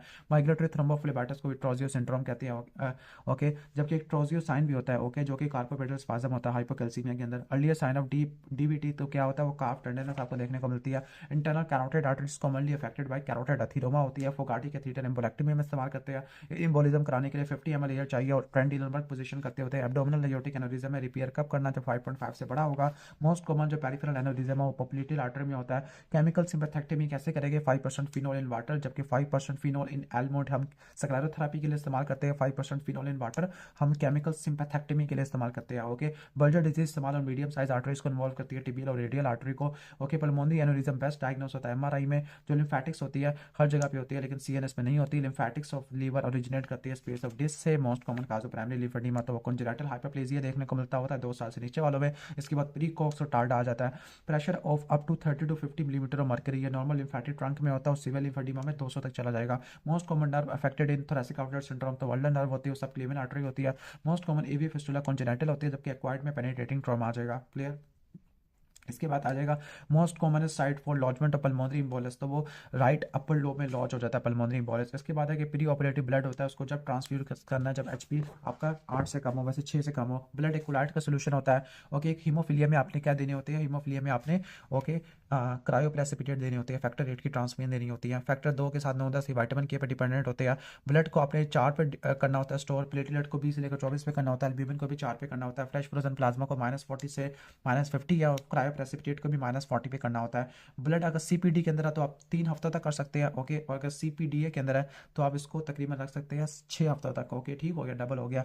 Most common organism of haemolytic transfusion reaction, sorry, most common symptom of haemolytic transfusion reaction की हिमोलिसिस हो गया कॉन्शियस पेशेंट में, हीट सेंसेशन और पेन होना, जिस वेन में इंजेक्ट किया, हीट सेंसेशन और पेन का होना, ये था कॉन्शियस पेशेंट में।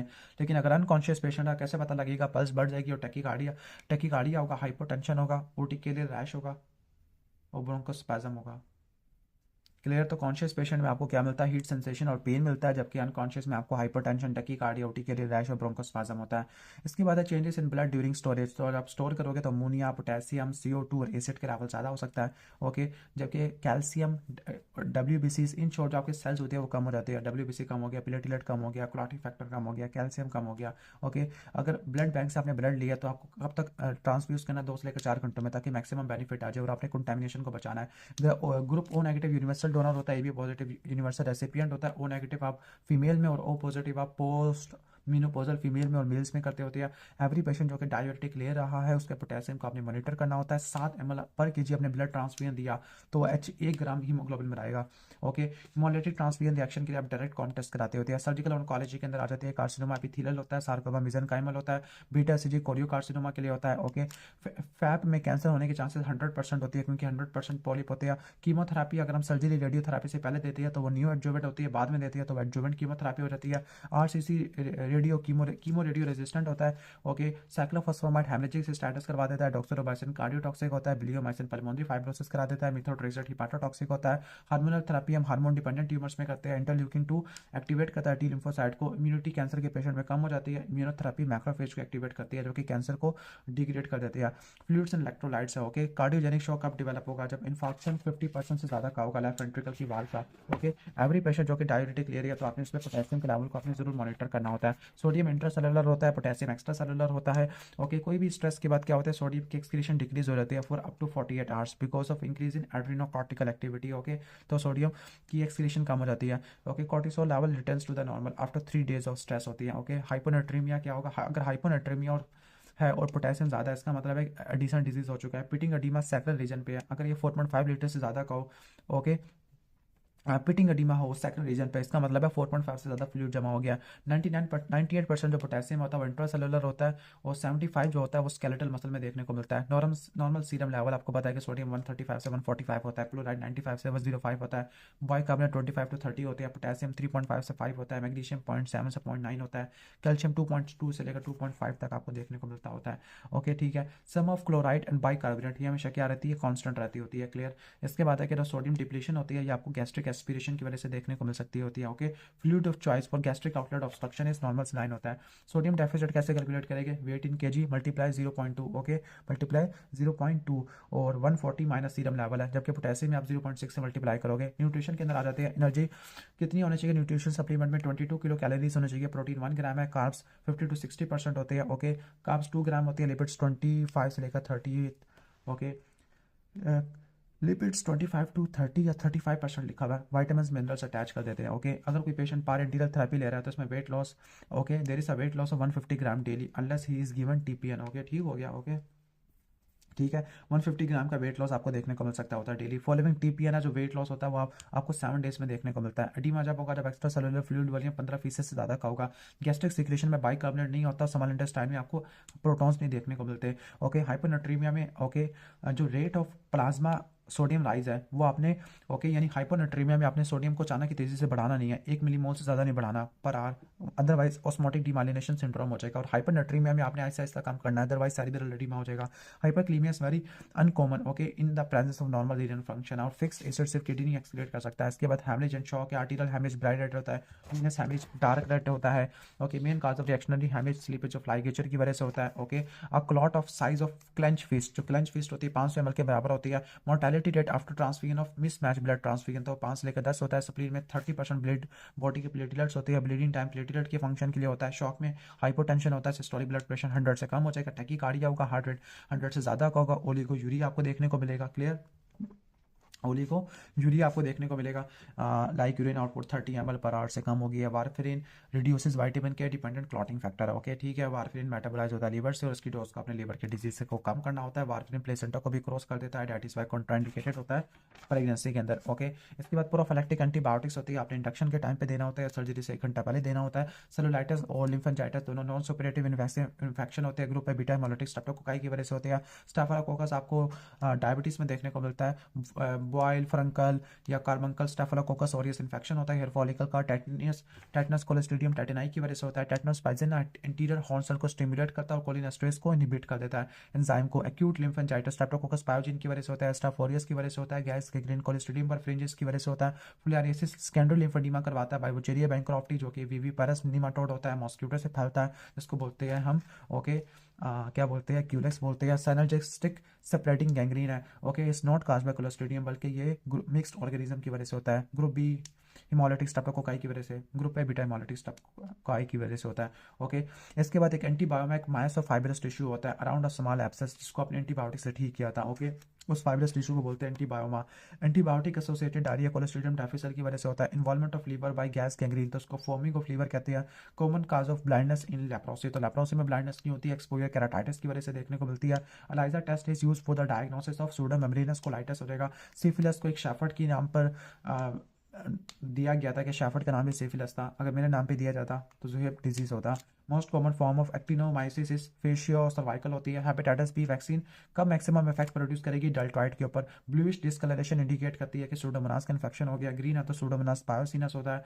RBC are not reservoir of HIV, important point था, ओके। हैंड इन्फेक्शन, इससे आप क्या करो, सर्जिकल साइड इन्फेक्शन वगैरह को प्रिवेंट कर दोगे, ओके। मैलिग्नेंट पोस्ट्यूल या एंथ्रेक्स में देखने को मिलता है। Ovary is not affected by leprosy, और लेप्रोसी में क्या अफेक्टेड होता था, लेप्रोसी में अभी हमने ऊपर पढ़ा था, ओके। लेप्रोसी में ब्लाइंडनेस एक्सपोजर केराटाइटिस की वजह से थी। Inhaled hot gases supraglottic airway बंद कराती है और लैरिंजियल एडिमा करवाती है। Inhaled steam loss of respiratory epithelium, smoke particle chemical pneumonitis और एयरवे ऑब्स्ट्रक्शन करा देती है। Inhaled poison like carbon monoxide metabolic poisoning करा देती है।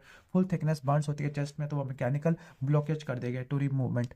इसके बाद ग्राफ्ट एंड फ्लैप है, जो स्प्लिट थिकनेस ग्राफ्ट होते हैं 40% तक कॉन्ट्रैक्ट करते हैं। सेकेंडरी कॉन्ट्रैक्शन होती है, that is why cosmetic reason के लिए अच्छे नहीं होते।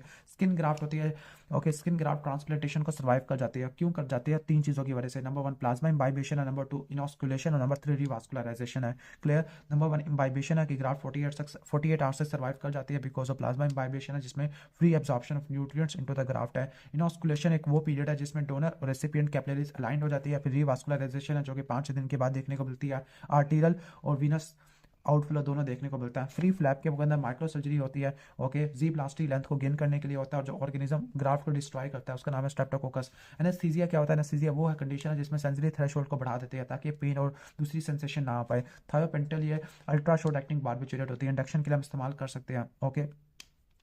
और येलो अमॉर्फस फॉर्म के अंदर होती है एम्प्यूल के अंदर विद सोडियम बाइकार्बोनेट, ताकि इसको एनहाइड्रस बना दे। थायोपेंटेन की डोज 5 ml पर केजी पर बॉडी वेट होती है। थायोपेंटेन को आईवी देना होता है, क्योंकि अगर एक्स्ट्रा वीनस दिया तो सीवियर पेन होगा, और इंट्रा आर्टीरियल दे दिया तो ये गैस गैंग्रीन करा देगा। सक्सामेथोनियम की डोज 1 से लेकर 2 मिलीग्राम होती है। सक्सिनाल्कोलिन भी कहते हैं, short acting depolarising muscular blockade होता है, और ये इंट्यूबेशन से पहले करते हैं, ओके। सक्सामेथोनियम को हाइपरक्लीमिया, बर्न्स और क्रश सिंड्रोम में अवॉइड नहीं करना होता है, क्यों, क्योंकि इसमें ऑलरेडी हाइपरक्लीमिया होता है। सक्सामेथोनियम की जो लेट एडवर्स इफेक्ट है वो मैलिग्नेंट हाइपरथर्मिया के लिए डेंट्रोलिन देते होते हैं।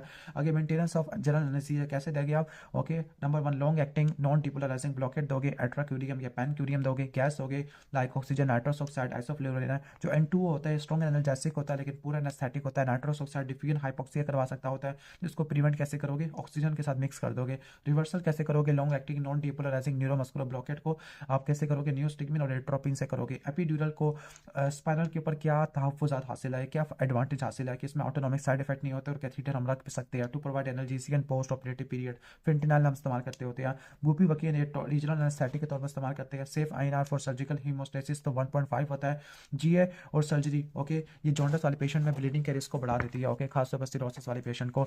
नार्कोटिक एजेंट जो कि टीवा में इस्तेमाल होता है वो फेंटिनाइल होता है, इसके अलावा रेमीफेंटेनिल भी इस्तेमाल होता है। Local anaesthetic does not act at the site of inflammation, क्योंकि एसिडिक एनवायरनमेंट होता है। Maximum safe dose of, okay, ligno 1% lignocaine, okay 1% lignocaine की जो मैक्सिमम सेफ डोज होती है, ओके वो 50 ml होती है, क्लियर। इसके बाद principal side effect of spinal और एपिड्यूरल एनाल्जेसिया, तो वो क्या होती है, हेडेक आपको देखने को मिलता है। एक्स्ट्रा ड्यूरल हैमरेज के अंदर क्या होता है कि ब्लड जमा हो जाता है स्क्लेरोड्यूरल के अंदर, मिडल मेनिंजियल आर्टरी की वजह से होता है। सब ड्यूरल हिमाटोमा कॉर्टिकल ब्रीचिंग वेन के टेयर की वजह से होता है, वो ब्लड जमा होगा सेरेब्रल कॉर्टेक्स और सुपीरियर सैजिटल साइनस के अंदर दरमियान में, ओके वैसे इनके दरमियान में होता है, ड्यूरा और रेक्नॉइड के दरमियान में। जो सब रेक्नॉइड हैमरेज है रप्चर और बैरियरिज्म की वजह से होता है। Intracerebral haemorrhage lenticular STRIDE artery के रप्चर की वजह से होता है, जो कि बेसल गैंग्लिया में होती है due to hypertension. Air embolism के लिए 50 ml ऑफ एयर चाहिए होती है। कैसे ठीक करोगे, 20 लंबर पोजीशन से। सब कंजक्टिवल हैमरेज जिसमें पोस्टीरियर लिमिट नजर नहीं आ रही, तो उसका मतलब है fracture of base of skull की वजह से है। पांडा आइस या रखून आई की वजह से है, okay. The presence of double ring, okay अगर ब्लड को हम शीट पर रख देते हैं तो उसका मतलब है CSF rhinorrhoea, leakage of CSF है। ब्लड ट्रॉमा है, इमरजेंसी में आया, शॉक में आया और IV फ्लूइड से रिस्पॉन्ड नहीं करा, तो आपने इमरजेंसी लेप्रोटमी करनी होती है, ओके। एक पेशेंट है सर्वाइकल स्पाइन इंजरी है, तो आपने सर्वाइकल स्पाइन इमोबिलाइजेशन करनी होती है। लॉग रोल फिनोमिना करना होता है, 4 बंदे चाहिए होते हैं, ओके क्लियर। इसके बाद एक पेशेंट है जिसको हाइपरटेंशन है, ओके कोई हाइपरटेंशन है, पल्स ज़्यादा होगी या कोई एक्सटर्नल इंजरी नजर नहीं आ रही, तो इंट्राथोरेसिक इंट्रा एब्डोमिनल ब्लीडिंग हो सकती है, तो आपने फास्ट करना होता है। Classical science of cardiac tamponade, तो मफल हार्ट साउंड होती है, JVP बढ़ जाती है, हाइपोटेंशन होता है, इसको बोलते हैं बैकस्ट्राइड। कि अब बारी है कुछ इंपॉर्टेंट नगेट्स पॉइंट की। तो एनेस्थीसिया और पेन मैनेजमेंट क्या लेते हैं। इनहेलेशन, अच्छा जो इंडक्शन ऑफ एनेस्थीसिया होता है वो इनहेलेशन से कर सकते हैं या IV से कर सकते हैं। इनहेलेशन के अंदर सीवाफ्लोरिन होती है और IV के अंदर प्रोपोफोल आ जाती है। डीपोलराइजिंग स्केलेटल मसल रिलैक्सेशन जो कि ETT के लिए करते हैं वो सक्सामेथोनियम या सक्सिनाइलकोलिन होता है। इसकी डोज मैंने आपको बताई थी, कितनी थी डोज, 1 से लेकर 2 मिलीग्राम पर kg होता है, क्लियर। और इसकी वजह से हाइपरक्लीमिया हो सकता है और उसको आपने कॉन्ट्राइंडिकेट करना होता है हाइपरक्लीमिया में, बर्न्स में और कुशिंग क्रश सिंड्रोम के अंदर, और इसकी वजह से मैलिग्नेंट हाइपरथर्मिया हो जाएगा, मसल पेन भी हो सकता है, ओके। IV अल्ट्राक्यूरियम या पैनक्यूरियम होता है, ये मेंटेनेंस के लिए देते हैं, okay. Long acting non depolarising muscular relaxation होता है। एयरवे को मेंटेन करने के लिए जा थ्रस्ट है, चेन लिफ्ट होती है, जा थ्रस्ट होता है, Guedel airway, laryngeal mask airway, endotracheal intubation और एंट्रैकियोस्टमी होती है। लैरिंजियल मास्क एयरवे में ज़्यादा एस्पिरेशन निमोनिया के चांसेस ज़्यादा होते हैं, ओके। इसके बाद ये चेक करना है कि हमने सही एंडोट्रैकियल ट्यूब इंसर्ट किया, तो आपने एंड टाइडल CO2 कंसंट्रेशन को मेजर करना होता है। अगर GA को आपने अर्जेंटली देना है इमरजेंसी में, तो आपने एक मनूवर करना होता है, इस मनूवर का नाम है सिलिक मनूवर, और इस को बोलते हैं रैपिड सीक्वेंस इंडक्शन, ओके, या required compression to prevent aspiration है, ठीक हो गया। इसमें आप थायोपेंटल इस्तेमाल करते हैं। हेलोथेन हिपैटोटॉक्सिक होता है, most commonly use local anaesthetic तो लिडोकेन होता है। 1% लिडोकेन की जो मैक्सिमम डोज होती है वो 50 ml होती है इन्फिल्ट्रेशन के लिए, okay. Most potent local anaesthetic bupivacaine होता है, लेकिन ये टॉक्सिक भी होता है, कार्डियोटॉक्सिक होता है, इसको कभी भी IV नहीं देना होता है, इंट्राथीकल दे सकते हैं for spinal anaesthesia. The safest, okay, local anaesthetic इस प्राइलोकेन होता है, लेकिन ये मेथिमोग्लोबिनीमिया करवा सकता है, पियर्स ब्लॉक में करते हैं अपर लिम में, लेकिन लोअर लिम में नहीं करना होता। फेंटिनाइल और रेमीफेंटिनाइल या अल्ट्रा शॉर्ट एक्टिंग ओपियाइड्स होती है, टीवा में इस्तेमाल होती है। टोटल इंट्राविनस और anaesthesia, okay. The highest step in WHO जो स्टेप लैडर होता है वो रीजनल ब्लॉक होते हैं, ठीक हो गया। इसके बाद है wound ulcer and tissue repair है। टाइडी वुंड है, इसकी प्राइमरी क्लोजर करनी होती है। एंड टाइडी वुंड अगर 6 घंटों से कम किया तो आपने इसको टाइडी में कन्वर्ट कर देना और प्राइमरी क्लोजर कर देनी है। 6 घंटों से ज़्यादा है तो आपने डिलेट प्राइमरी या टर्शियरी क्लोजर करनी होती है। एनी वुंड जो कि फेस पे है उसकी आपने प्राइमरी क्लोजर करनी है, क्योंकि फेस की ब्लड सप्लाई काफ़ी रिच होती है, ओके। किसी भी वुंड मैनेजमेंट के अंदर आपने क्या करना होता है, ओके, आपने ATLS गाइडलाइंस को फॉलो करना होता है, एडवांस ट्रॉमा लाइफ सपोर्ट है, ओके। टाइडी वुंड के अंदर आपने क्या करना है, तमाम डैमेज टिश्यू को रिपेयर करना होता है और स्यूचर करना है वैसल्स को। वैसल को स्यूचर करने के लिए आप प्रोलिन स्यूचर इस्तेमाल करते हैं। तमाम बाइट वुंड में आपने एरोबिक और एनारोबिक प्रोफाइलैक्सिस देनी होती है। डी ग्लविंग इंजरी क्या होती है, क्रश या एवलियन फोर्स होती है, जिसमें स्किन और सबक्यूटेनियस टिश्यू रैप ऑफ हो जाती है, स्ट्रैप ऑफ हो जाती है और सब अंडरलाइंग टिश्यू एक्सपोज हो जाएगा। तो उसकी मैनेजमेंट क्या होती है, सीरियल एक्सीजन करनी है यहाँ तक कि आपको वायबल टिश्यू मिल जाए, ओके। और फिर आपने स्प्लिट थिकनेस स्किन ग्राफ्ट देना होता है। प्रेशर सोर 55% हॉस्पिटलाइज पेशेंट में होते हैं। मोस्ट कॉमन साइट क्या होती है इसकी, हम ग्रेटेड ट्रोकांटर सैक्रम में, इसके अलावा हील में, मेलियोलस में देखने को मिलती होती है, लैटरल और मीडियल मेलियोलस। वैक्यूम असिस्टेड क्लोजर या प्रेशर सोर्स के लिए डायबिटिक अल्सर के लिए देते होते हैं। -125 का होता है मिलीमीटर मर्करी का प्रेशर होता है। Most common chronic wound his, okay. तो क्रॉनिक वुंड में क्या होगा, ओके, लैग अल्सर होगा। और मोस्ट कॉमन लैग अल्सर कौन से होते हैं, वीनस अल्सर होते हैं। इनकी लोकेशन क्या होती है, गेटर एरिया होती है, ओके, ठीक हो गया। एंकल वाले एरिया में होता है, मीडियल एंकल पर, okay. Most common cause of Venus like ulcer, तो मोस्ट कॉमन जो cause of Venus like ulcer वो एम्बुलेटरी वीनस हाइपरटेंशन होती है बिकॉज ऑफ वेरिकोस वेन है। बिस गॉट रेजिमेंट, ये वो रेजिमेंट होता है जो कि वीनस अल्सर को ठीक करने के लिए होता है। इसमें इलास्टिक कंप्रेशन करते हैं और लेग की एलिवेशन करते हैं। कंपार्टमेंट सिंड्रोम ब्लंट ट्रॉमा में होता है, जिसकी वजह से, ओके, इसमें 6 पीस देखने को मिलते हैं। वो एक्यूट लिम्ब इस्कीमिया वाले, pain, pallor paralysis, poikilothermia, okay, pulselessness paralysis है। ओके पैलर भी होता है, आर्टीरियल ओक्लूजन की वजह से होता है। उसका मोस्ट इंपॉर्टेंट फीचर होता है कि पेन ऑन पैसिव मूवमेंट है। अगर कोई पेशेंट कंपार्टमेंट सिंड्रोम का है, पेशेंट जल्दी प्रेजेंट करके तो फेसियोटमी अदरवाइज एम्पुटेशन करनी होती है। केलॉइड क्या होता है, hyper proliferation of immature fibroblast है और ये ओरिजिनल वुंड की बाउंड्री से एक्सटेंड कर जाता है। Most effective treatment of keloid है सर्जिकल एक्सिजन और इंट्रालीजनल स्टेरॉइड होते हैं। ओके इसके बाद प्लास्टिक सर्जरी है। प्लास्टिक सर्जरी यानी जिस जगह से आप स्प्लिट थिकनेस ग्राफ्ट लेते हैं, ओके वो जगह खुद ब खुद हील हो जाती है। ओके तो स्प्लिट थिकनेस ग्राफ्ट को हम थियर्स ग्राफ्ट भी कहते हैं। लार्ज सरफेस एरिया के लिए अप्लाई करते होते हैं। इसके अलावा लार्ज स्किन के लेग के वुंड के लिए भी इस्तेमाल कर सकते हैं, लेकिन कॉस्मेटिक रीजन के लिए अप्लाई नहीं कर सकते। जो इसकी मोस्ट कॉमन डोनर साइड होती है अडल्ट में थाई होती है और बच्चों में बटक्स होती है। फुल थिकनेस ग्राफ्ट को वुल्फिन ग्राफ्ट भी कहते हैं। ये स्मॉल एरिया को कवर करने के लिए होती है, कॉस्मेटिक आउटकम के लिए या फेशियल वुंड के लिए होती है। Graft can only be apply to the area जिसकी वास्कुलर सप्लाई इंटैक्ट होती है, क्योंकि ग्राफ्ट अपनी ब्लड सप्लाई नहीं लेके आते, फ्लैप अपनी ब्लड सप्लाई लेके आते हैं। और इसकी अगर नॉन ब्लड सप्लाई हो तो उसको बोलती है एक्सियल फ्लैप, और नहीं है तो रैंडम फ्लैप बोलते हैं। अगर हमने माइनर स्कार को लेंथन करना है माइनर स्कार को, या स्मॉल फ्लेक्शन डिफॉर्मिटी है तो जी प्लास्टिक है, या फिर आपने स्कार को रिलीज करना है या फिर फ्लेक्शन डिफॉर्मिटी को ठीक करना तो वी वाई प्लास्टिक हो जाती है। ओके ग्राफ्ट सर्वाइवल होता है रेसिपिएंट एरिया में, तो फर्स्ट 48 आवर्स पर डिपेंड करता है, वो इम्बाइबिशन पर डिपेंड करता है। इसके अलावा और भी दो चीज़ें बताई थी मैंने। ओके इनॉस्कुलेशन था और रिवास्कुलराइजेशन था। ओके अब जो फ्लैप होता है वो मसल, बोन, नर्व या टेंडन हो सकता है। Muscle flap लैटिसमस dorsi breast reconstruction के लिए होता है। बोन फ्लैप को पेडिकल फ्लैप कहते हैं, लाइक फिबुला फोजा कंस्ट्रक्शन है। नर्व फ्लैप सूरल नर्व होता है, किसके लिए इस्तेमाल होता है, रेडियल नर्व इंजरी के लिए। टेंडन फ्लैप में पामारिस लोकस आ जाता है। Most common organism for graft rejection और रेसिपिएंट एरिया तो वो स्ट्रेप्टोकोकस होता है। फ्री फ्लैप किसी भी जगह से ले सकते हैं। ओके और ये किसी भी, it is not related to a clearly defined artery. Okay random flap किसी क्लियरली डिफाइंड आर्टरी के लिए होता है। Free flap is taken from an area और अनास्टोमोस करते हैं विद अनदर वेसल। ठीक हो गया। ओके इसके बाद हम आगे चलते हैं सर्जिकल इन्फेक्शन वाले टॉपिक पे आ जाते हैं। Best management of abscess, abscess के लिए इंसियन ड्रेनेज करते हैं, लेकिन कोल्ड एब्सेस के लिए आपने एस्पिरेशन करनी होती है। सर्जिकल साइट इन्फेक्शन है, सर्जिकल इंसियन साइट वुंड है तो उसके लिए आपने डिलेड प्राइमरी क्लोजर करना होता है। सर्जिकल इंसियन के लिए डिलेड प्राइमरी वुंड है। अगर कोई सर्जन के कंटेमिनेट हो जाता है HIV पेशेंट ब्लड से तो आपने इमीडिएट पोस्ट एक्सपोजर प्रोफाइलैक्सिस देनी है विद एंटी रिट्रोवायरल थेरेपी और 1 महीने तक कंटिन्यू करना होता है। ओके कटिंग नीडल्स या हॉलोस होते हैं, ये स्किन और एपोन्यूरोसिस के लिए इस्तेमाल होते हैं कटिंग नीडल्स। ओके ठीक है round body needles. Okay round body needles laparotomy wound के लिए, इंटेस्टाइनल रिसेक्शन और नास्टोमोसिस के लिए, ब्लड वेसल क्लोजर के लिए। जो होलो या कटिंग नीडल्स थी उनके ज़्यादा चांसेस होते हैं HIV ट्रांसमिशन के। ओके जिसकी वजह से आपने राउंड बॉडी नीडल इस्तेमाल करनी है HIV पेशेंट वाले के अंदर, क्योंकि वो लैप्रोटमी वुंड के लिए इस्तेमाल होती है। विकराल सूचर का सबसे अच्छा नोट बनता होता है और ये GIT नास्टोमोसिस के लिए करते हैं। प्रोलिन का सबसे ज़्यादा इंटीग्रिटी होती है और ये मोनोफिलामेंट सूचर होता है प्रोलिन वाला। क्लियर सही हो गया। ओके तो ये वैसल्स को रिपेयर करने में होता है, हर्नी और एब्डोमिनल वाल को रिपेयर करने के लिए होता है। एज अ जनरल रूल बता दूं कि तमाम वास्कुलर नास्टोमोसिस को अपने नॉन एब्जॉर्बेबल सूचर से आपने ठीक करना होता है। वो कौन सा होता है, ओके प्रोलिन होता है वास्कुलर के लिए। ड्यूरिंग एम्बोलेक्टमी है, फीमोरल आर्टरी अगर कट हो गई है ट्रांसवर्स इंसिजन से तो अपने प्रोलिन से आपने ठीक करना होता है। और अगर फीमोरल आर्टरी लॉन्गिट्यूडनल इंसिजन से कट गई है तो आपने इसको वेन के पैच से ठीक करना होता है। फॉर डिसइंफेक्शन या sterilisation of all scopes, endoscope है तो आपने 2% ग्लूटाल्डिहाइड या पैरासिटिक एसिड इस्तेमाल करना है। प्लास्टिक के लिए इथाइलिन ऑक्साइड इस्तेमाल करना है। फाइन कटिंग सीजर है तो इथाइलिन ऑक्साइड या हॉट एयर ओवन इस्तेमाल करना होता है। इथाइलिन ऑक्साइड या हॉट एयर ओवन। ओके अगर रेस्पिरेटरी थेरेपी इंस्ट्रूमेंट है तो फॉर्मल्डिहाइड आ जाएगा। थर्मोमीटर या स्टेथोस्कोप के लिए अल्कोहल आ जाती है। इसके बाद आर्टीरियल या वीनस डिसऑर्डर आ जाते हैं। Okay symptoms of chronic limb ischaemia तो इसमें इंटरमिटेंट क्लॉटिकेशन आ जाती है, रेस्ट पेन, अल्सरेशन, गैंग्रीन आपको देखने को मिल सकता है।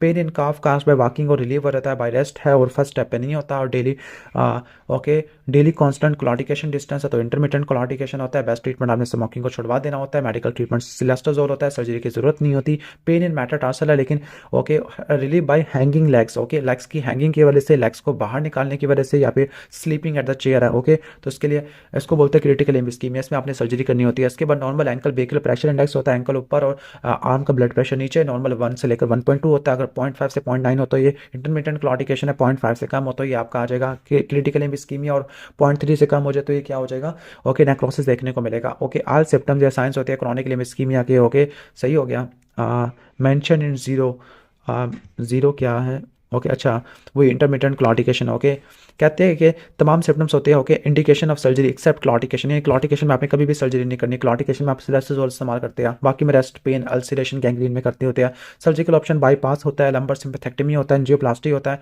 अगर लार्ज वेसल को आपने बाईपास करना है, ऑटोइलिक या इलियक ऑब्स्ट्रक्शन तो आपने टेक्टियन ग्राफ्ट इस्तेमाल करना है। फेमोरोपोप्लेटल को अगर करना है तो ऑटोलोगस सैफ्रस वेन ग्राफ्ट होता है। जब भी ईयर एम्बोलिज्म होता है अपने पेशेंट को ट्रेंडिलनबर्ग पोजीशन में लेटा देना है, लाइक के टांगे ऊपर सर नीचे या ऑक्सीजन देनी है, लेफ्ट साइड डाउन करा देना है, लेफ्ट साइड डाउन और नीडल एस्पिरेशन करनी है राइट वेंट्रिकल की। ओके, इसके बाद बर्जर डिजीज या थ्रोम्बोनजाइटिस ओब्लिटरेंस होता है, स्मॉल या मीडियम साइज आर्टरीज को अफेक्ट करता है, यंग मेल स्मोकर में देखने को मिलता है, लोअर लिम्स में देखने को मिलता है, गैंग्रीन होती है टॉस की, सर्जिकल ट्रीटमेंट सिंपैथेक्टमी होती है और के ठीक हो गया। इसके अलावा आर्टियल रिकंस्ट्रक्शन होती है और ओमेंटल ग्राफ्ट होता है, below knee amputation last resort होता है। ठीक हो गया, लंबर सिंपैथेक्टमी रट्टा मार देना, या आर्टियल रिकंस्ट्रक्शन है। नॉट फिनोमिना स्मॉल वेसल्स को अफेक्ट करता है, फीमेल में होता है, नॉन स्मोकर में देखने को मिलता है, अपर लिम्ब में ज़्यादा कॉमन होता है, फिंगर कलर चेंजेस देखती है, वाइट ब्लू रेड में कन्वर्ट हो जाता है। क्लियर, और peripheral pulses are not persistently feeble. Okay, treat करना अपने हैंड वार्निंग से या कैल्शियम चैनल ब्लॉकर से सिंपैथेक्टमी कर सकते हैं। Berger disease migratory superficial phlebitis भी को भी इन्वॉल्व कर सकता है।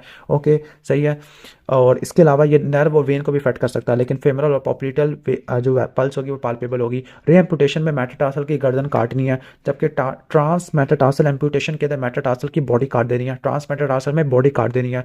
ओके, जबकि साइम्स एम्पुटेशन के अंदर बिल्कुल एंकल के ऊपर काटना, ओके, एंकल के ऊपर काटना होता है, but this amputation is not suitable for prosthesis, तो ये नहीं करते साइंस एम्पुटेशन में। बिलो नी एम्पुटेशन, ओके ठीक है, ओके ठीक हो गया। तो बिलो नी एम्पुटेशन लिखा हुआ है। ओके, तो 12 centimetre below the okay tibial tuberosity में होती है, तो प्रोस्थेसिस अच्छी तरह लगा सकते होते हैं, सो प्रेफर्ड ओवर साइंस होते हैं। फॉर एग्जांपल अगर कोई पेशेंट को एंकल इंजरी हुई है, एम्पुटेशन की ज़रूरत है, और सर्जन कहते हैं कि जो डिस्टल मेडियोलस उसको भी निकालना है, तो जो बेस्ट एम्पुटेशन होगी वो साइंस नहीं होगी। ओके ठीक है, okay, it would be a below knee amputation है because of better fixation of prosthesis. Okay, prosthesis लगाने के लिए तो बिलो नी एम्पुटेशन क्या होती है, 12 centimetre below the skill tuberosity होती है। Most common cause of superficial thrombophlebitis, okay, IV branula होता है, इसके बाद सूडो आर्टियल एनोरिज्म, ये फेमरल वेन का एनोरिज्म होता है because of intravenous drug abuser होता है, और डिफरेंशियल डायग्नोसिस में आता है। ओके, सूडो आर्टियल एनोरिज्म या फेमरल वेन एनोरिज्म आता है। ओके, फिलारियासिस लिम्फ नोड को डैमेज करता है, लिम्फेटिक वेसल को डैमेज नहीं करता। एंडेमिक एलिफेंटियासिस को पोर्टोकोनियोसिस कहते हैं, ये सिलिका की एक्सपोजर की वजह से होता है, एंडेमिक होता है। Most common cause of Kali urea, तो ये फिलारियासिस होता है, मिल्की यूरिन देखने को मिलता है आफ्टर फैटी मील। 8 लीटर लिम्फ प्रोड्यूस होता है हमारे नॉर्मल बॉडी से। 20 नंबर का ऑपरेशन फॉर वेरिकोस वेन है, तो इसमें अपने सैफना फीमोरल जंक्शन की लाइगेशन करनी होती है और स्ट्रिपिंग करनी होती है। इसके बाद एक investigation for DVT varicose vein और वेरिकोसिल, तो आपने डुप्लेक्स अल्ट्रासाउंड होती है। सर्जरी ऑफ वेरिकोस वेन एक ही कॉन्ट्राइंडिकेशन है, वह डीवीटी होती है। कंजेनिटल लिम्फेडिमा 2 साल से नीचे में देखने को मिलता है, बायलैटरल होता है, मेल्स में ज़्यादा कॉमन होता है। प्रीकॉक्स लिम्फेडिमा 2 से लेकर 35 साल में देखने को मिलता है, यूनिलैटरल होता है, फीमेल्स में कॉमन है, ऑपोजिट है, और टार्डा वाला ओबेसिटी में होता है, tarda.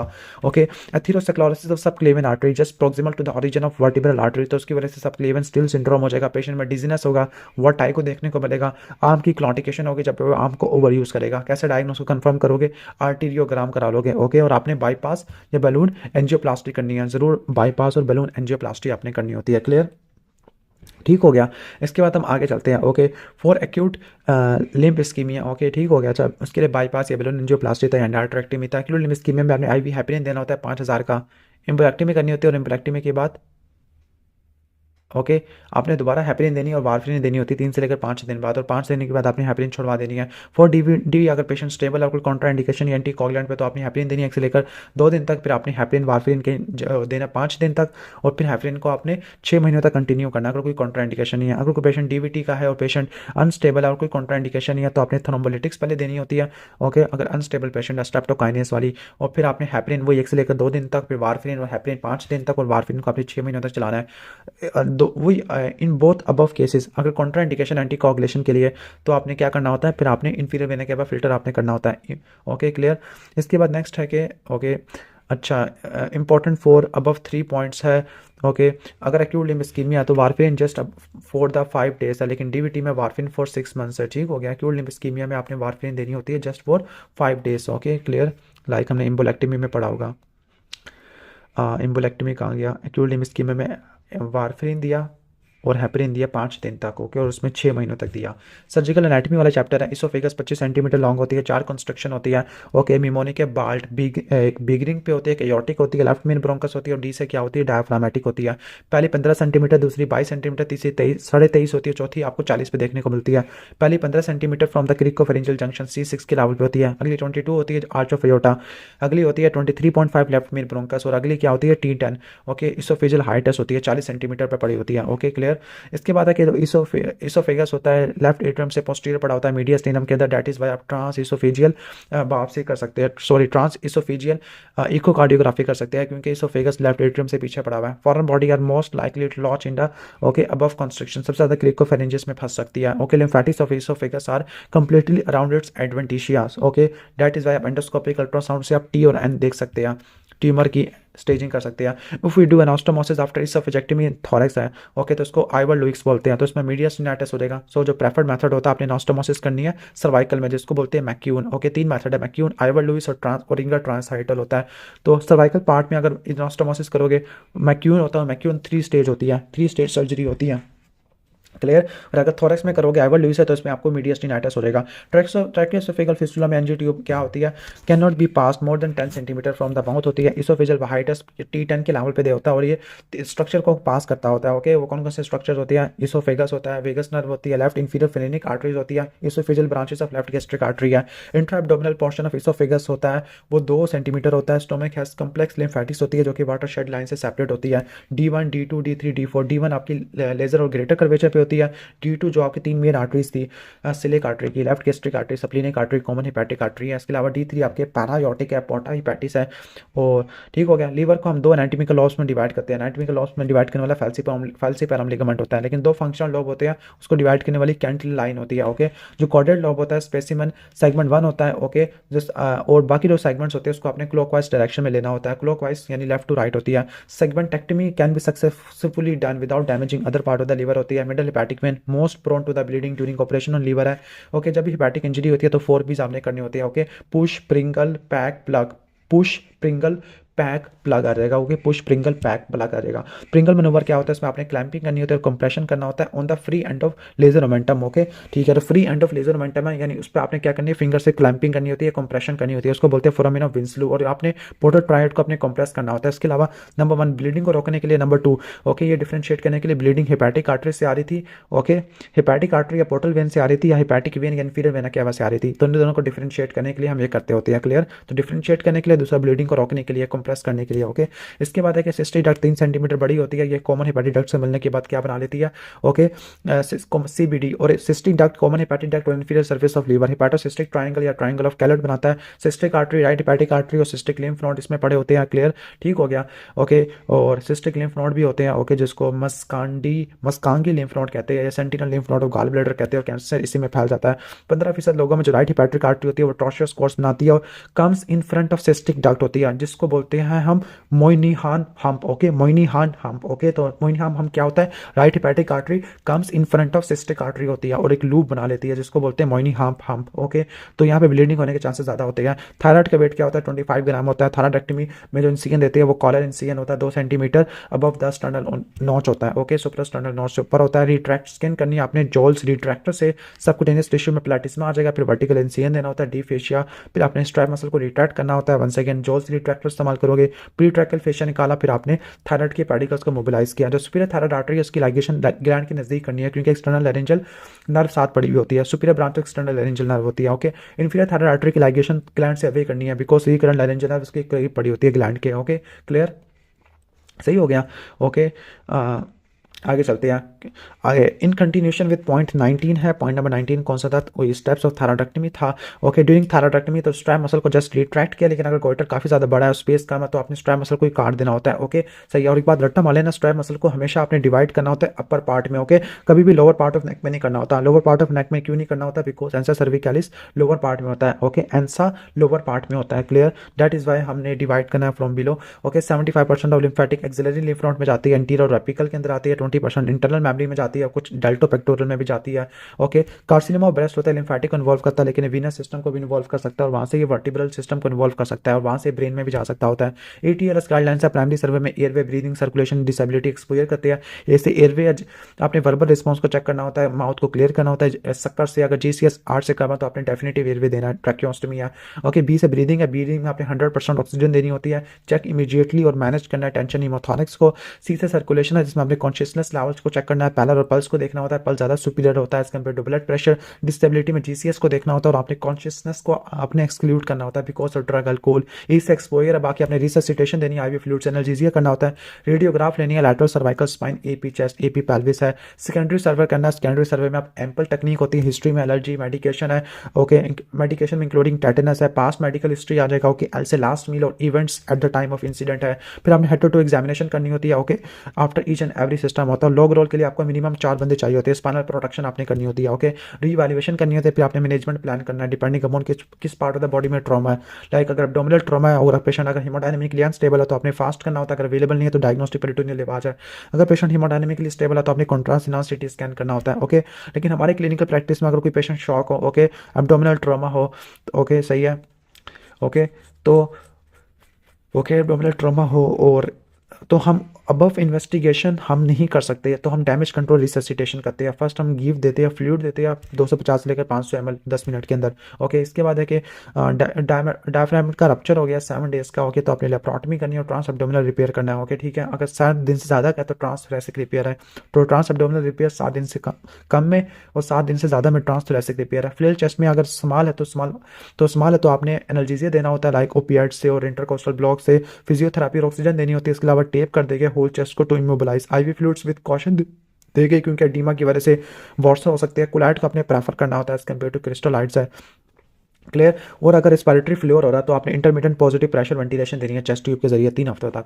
Most common organ injured in blunt abdominal trauma तो सब्रीन आ जाती है, ओके। वैस्कुलर ट्रॉमा के बारे में पढ़ लेते हैं। वैस्कुलर ट्रॉमा में जो प्रोक्सिमल वेन्स है उनको आपने रिपेयर करना होता है, जबकि डिस्टल वेन को आपने लाइगेट करना होता है, ओके। फॉर एग्जाम्पल अगर किसी पेशेंट को ट्रॉमा हो गया, पॉपुलेटल वेन कट हो गया, तो आपने इसको रिपेयर नहीं करना होता क्योंकि डिस्टल आना बल्कि लाइगेट कर देना है। फेमरल आर्टरी को हमेशा आपने रिपेयर करना होता है, स्मॉल कट से स्विचर कर देना, ओके। अगर लार्ज कट है तो आपने सैफनेस वेन से आपने क्या कर देना, ओके। और स्विचर कौन सा इस्तेमाल करते होते हैं, वंस अगेन प्रोलीन स्विच इस्तेमाल करते हैं। अगर लार्ज कट है तो सैफनेस वेन का पैच इस्तेमाल कर लोगे। एज अ रूल है हेड इंजरी में अगर blood pressure is increase because of Cushing reflex है, ओके, सही है, सही है। तो अगर किसी पेशेंट को अगर कोई हेड इंजरी वाला पेशेंट हाइपोटेंसिव है तो आपने हमेशा दूसरे बॉडी पार्ट्स को भी चेक करना है क्योंकि ऑनगोइंग हैमरेज हो रहा होगा, ओके। इसके बाद थ्रैकोटमी है, तो थ्रैकोटमी ऑपरेशन रूम होता है, इमरजेंसी रूम होता है। ऑपरेशन रूम हीमोथोरैक्स में करते होते हैं अगर चेस्ट इंट्यूबेशन में 1500 ml आ गया है या 200 ml पर 3 to 4 आ रहा है। इमरजेंसी वाला कब करते होते हैं, अगर पेशेंट इस डिटोरिएटिंग, फॉर एग्जांपल कार्डिक टेम्पोराड है और इंटरनल कार्डिक मसाज के लिए करते हैं, ओके, या इमीडिएट कंट्रोल ऑफ हैमरेज है, ओके। तीसरा प्लांट थ्रैकोटमी होता है। इसके बाद बर्न्स पे आ जाते हैं। बर्न्स एक टिश्यू इंजरी होती है due to application of thermal energy, okay, in any form to the external और इंटरनल बॉडी सर्फेस है, तो इसकी क्लासिफिकेशन आ जाती है। सुपरफिशियल पार्शियल थिकनेस बर्न्स होती है, एपिडर्मिस और डर्मिस पेपिलरी लेयर को इन्वॉल्व करते हैं, पिंक और मॉइस्ट होते हैं, ओके। कैपिलरी स्टेनिंग ना होने के बराबर होती है, सेंसेशन नॉर्मल होती है, कोई ट्रीटमेंट नहीं होता। डीप पार्शियल थिकनेस बर्न में, ओके, मॉइस्ट नहीं होते, अबेंडेंट कैपिलरी स्टेनिंग देखने को मिलती है, सेंसेशन क्या हो जाती है, कम हो जाती है, ओके, ठीक है। नो ट्रीटमेंट और हाइपरट्रॉफी स्कारिंग होती है, ओके। फुल थिकनेस बर्न्स होते हैं, हार्ड लेदरी होते हैं, कंप्लीट एनेस्थीसिया होता है। Major determinant total burn surface area होता है। प्रेजेंस ऑफ इनहेलेशनल इंजरी को देखना होता है, डेप्थ ऑफ बर्न को देखना होता है। इसके अलावा, ओके, सही हो गया। रिस्पिरेटरी ट्री इन्वॉल्वमेंट है, सर्कमफ्रेंशियल बर्न और अगर एक्सट्रीम ऑफ एजेस को देखना होता है। कॉम्प्लिकेशन क्या होती है, क्लियर।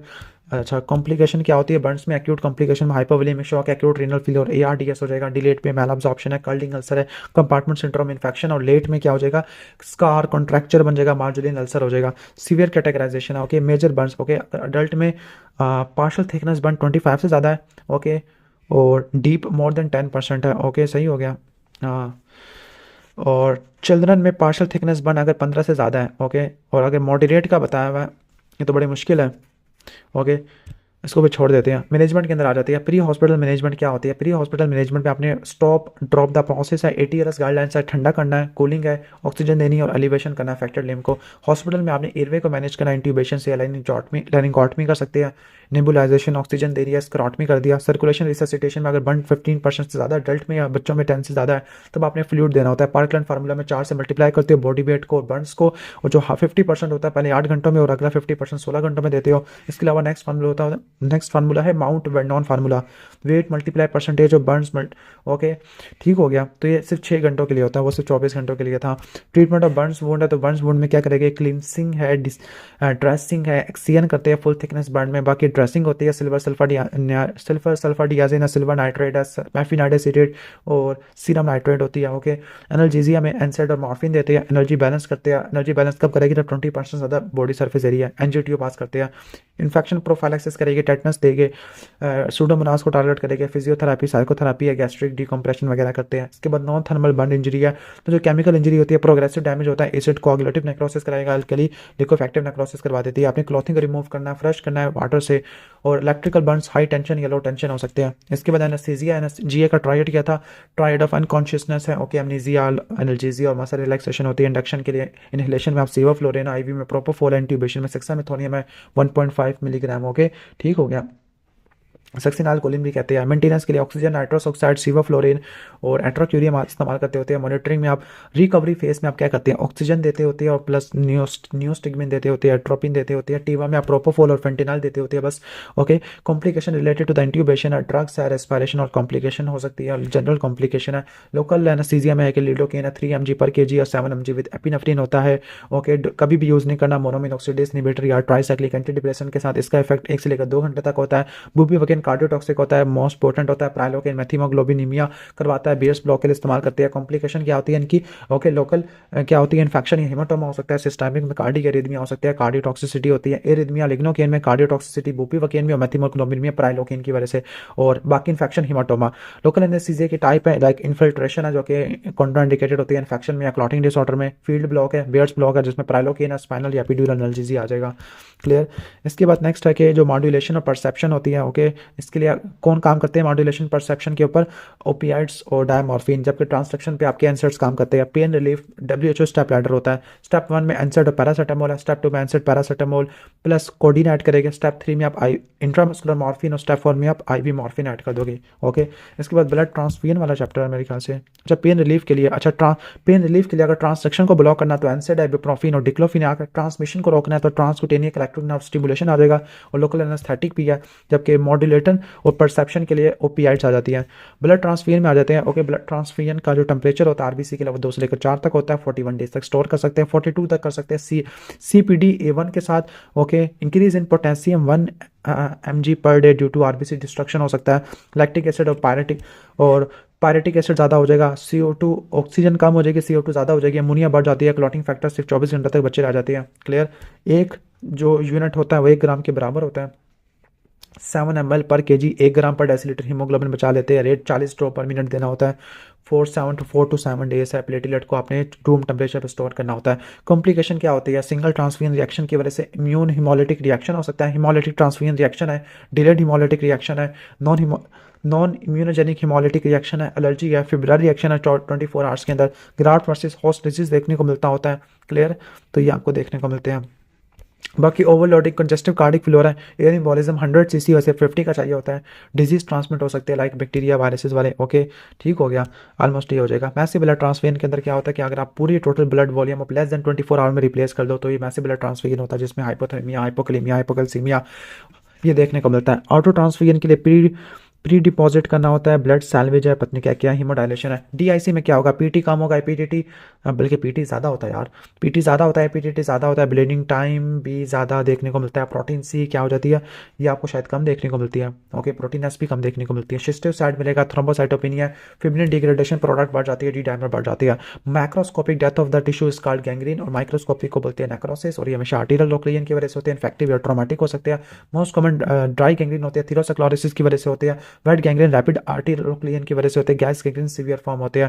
जो सिनर्जिस्टिक गैंग्रीन होता है, gangrene due to mix pattern of organism होता है, जिसको नेक्रोटाइजिंग फेसाइटिस कहते हैं। अगर एब्डोमिनल वाल कहते हैं उसको बोलते हैं मेलानिक गैंग्रीन, अगर पेरिनियम कहते हैं फोर्नियर गैंग्रीन होता है। एम्पुटेशन के अंदर पूरा का पूरा पार्ट या किसी लिम्स का, आर्म या हैंड के किसी पार्ट को निकाल देते होते हैं। कब करते हैं, जब लिम्ब डेड हो गया, डेडली हो गया है या डेड लॉस हो गया है। डेड के अंदर एग्जाम्पल क्या होती है, गैंग्रीन की रिवर्सिबल होता है। डेडली लाइफ थ्रेटनिंग होता है, जो कि जिसमें एग्जाम्पल आ जाती है वेट गैंग्रीन। वेट गैंग्रीन है, सेलुलाइटिस है और फिस्टुला है। डेड लॉस ये सीवियर ट्रॉमा में देखने को मिलता है, ओके, ठीक हो गया। डेड, डेडली और डेड लॉस आ जाएगा, ओके। टाइप्स ऑफ एम्पुटेशन है, टो है, टो के लेवल पे हम कहाँ पे करेंगे, at the shaft of proximal phalanx है। Ray amputation at the neck of metatarsal, यानी गर्दन काट देनी है, ओके। जबकि जो आपका लिस्फेरेन होता है, डिसआर्टिकुलेशन होता है, मेटाटार्सल और टार्सल बोन को आपने जुदा कर देना है। चोपार्ट में क्या होता है, डिसआर्टिकुलेशन होगा, टैलो नेविकुलर और कैल्किनिया कोबार्ड जॉइंट का। साइम्स में क्या होता है, टिबिया फिबुला को आपने डिवाइड करना है above the ankle, okay. Guillotine at the same level पे करते होते हैं। Below knee amputation 8 to 12 centimetre from the tibial tuberosity पे करते हैं। फिबुला को आप ट्रांससेट करते हैं, ओके। बिट हायर है और पोस्टीरियर फ्लैप इस्तेमाल करते हैं। Above knee amputation for foot gangrene with skipped areas है। और length off stump should not be less than 20 centimetre. Okay, अच्छा इसके बाद आगे चलते हैं। ग्राफ्ट है, ग्राफ्ट की ब्लड सप्लाई नहीं होती, फ्लैप की अपनी ब्लड सप्लाई होती है। ऑटोग्राफ्ट सेम पर्सन का होता है। आइसोग्राफ्ट आइडेंटिकल ट्विन में होता है। एलोग्राफ्ट सेम स्पीशीज में देखने को मिलता है। जीनोग्राफ्ट डिफरेंट स्पीशीज का होता है। ग्राफ्ट की दो टाइप होती है, स्प्लिट थिकनेस या फुल थिकनेस, या कंपोजिट होता है। कंपोजिट में दो ज़्यादा टिश्यूज होती है। स्प्लिट थिकनेस की डायमीटर 0.25 मिलीमीटर होता है। फ्लैप क्या होता है, यूनिट ऑफ स्किन होता है, दूसरे वायबल टिश्यू होते हैं जिसको आप ट्रांसफर कर सकते हैं ओरिजिनल पोजीशन से दूसरी पोजीशन पे। इसकी ब्लड सप्लाई भी मेंटेन होती है थ्रू द पेडिकल। तो डिपेंडिंग अपॉन क्लासिफिकेशन, अगर इसकी नॉन ब्लड सप्लाई है तो एक्सियल, अननोन है तो रैंडम आ जाएगा according to location. Local flaps है, डिस्टेंट फ्लैप है, फ्री फ्लैप होता है। लोकल फ्लैप में एडवांसमेंट फ्लैप है, जी फ्लैप और ट्रांसपोजिशन फ्लैप आ जाते हैं अकॉर्डिंग टू टिश्यू टाइप है, स्किन का है, मसल का है, नर्व का फ्लैप है। ठीक हो गया। इसके बाद हैमरेज जो शॉक वाले पे आ जाते हैं। Okay, on the basis of vessel. Arterial haemorrhage क्या होता है, ब्राइट रेड होता है, इंक्रीजिंग और डिक्रीजिंग विद द पल्स होता है, स्पॉटिंग होता है। वीन्स वाला में डार्क रेड होता है, स्टेडी होता है, कंटिन्यूस होता है और कॉपियस होता है। कैपिलरी ब्राइट रेडिंग और ऊजिंग देखने को मिलता है। क्लियर, ठीक हो गया। ओके, अब on the basis of time है कि जो प्राइमरी होता है द टाइम ऑफ इंजरी या ऑपरेशन होता है, reactionary with in the 24 hours होता है ड्यू टू वेजोडाइलेशन या लाइगेचर स्लिप की वजह से, और सेकेंडरी वाला 7 to 14 डेज की बात होता है ड्यू टू इन्फेक्शन है। साइट क्या होगी, एक्सटर्नल या इंटरनल की बेस पर डिवाइड कर सकते हैं। Blood volume measurement. Okay, adult में 65 to 75 और चिल्ड्रन में 80 to 85 आपको देखने को मिलता होता है। ओके, अब जो क्लेंच फिस्ट का साइज होता है 500 ml होता है। फ्रैक्चर ऑफ फीमर में कितना ब्लड लॉस होता है, ओके ओके 0.5 से लेकर 2 लीटर तक होता है। टैकीकार्डिया से अर्लियर साइन होता है। 30% ज़्यादा ब्लड लॉस अगर हो गया तो बीपी ड्रॉप हो जाएगा, इससे पहले नहीं होगा। ओके, ट्रीटमेंट क्या होगा, अपने हैमरेज को अरेस्ट करना होता है प्रेशर या पैकिंग मेथड से, टॉनिक्यूट से, एपिनेफ्रिन गॉस दे सकते हो, सर्जिकल लाइगेशन है, मिन आर्टरी लाइगेशन या थेरापेटिक इम्बोलाइजेशन है। और अप टू 20% तक आप क्रिस्टल लाइट दोगे। इसके बाद आप क्या देते होते हो, ट्रांसफ्यूजन तक देते होते हैं। क्लियर।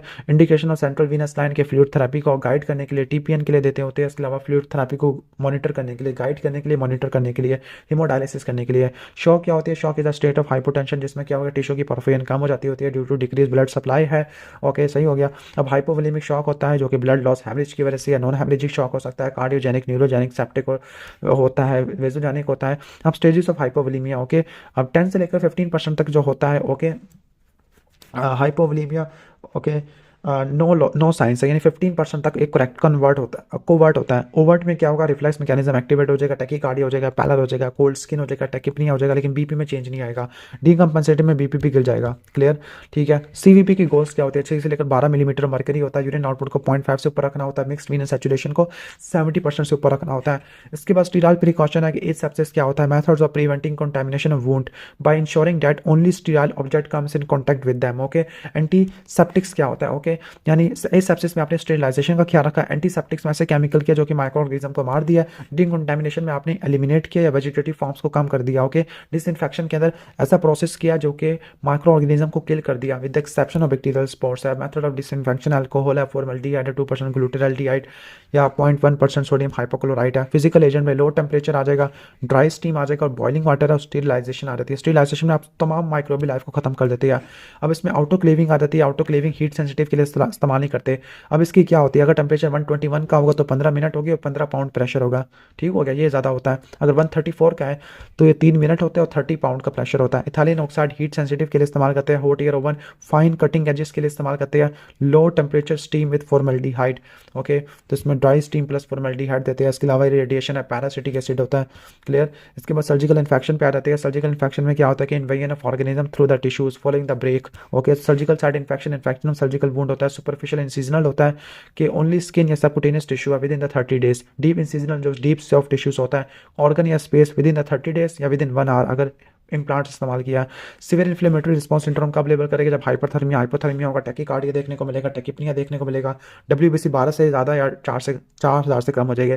सेप्सिस में क्या होगा, sepsis systemic disease caused by the organism या टॉक्सिन्स होते हैं। Infection according to the source. Okay, तो प्राइमरी सेकेंडरी या प्राइमरी कम्युनिटी से आता है, सेकेंडरी वाला OT की वजह से आता है। मेजर वुंड इन्फेक्शन कब लेबल करेगा, जब पेस्ट की डिस्चार्ज होगी, सिस्टमिक इन्फेक्शन होगा और लेट रिटर्न होगा होम पर। ओके, माइनर वुंड इन्फेक्शन कब करेगा, जब से पस्ट की डिस्चार्ज होगी।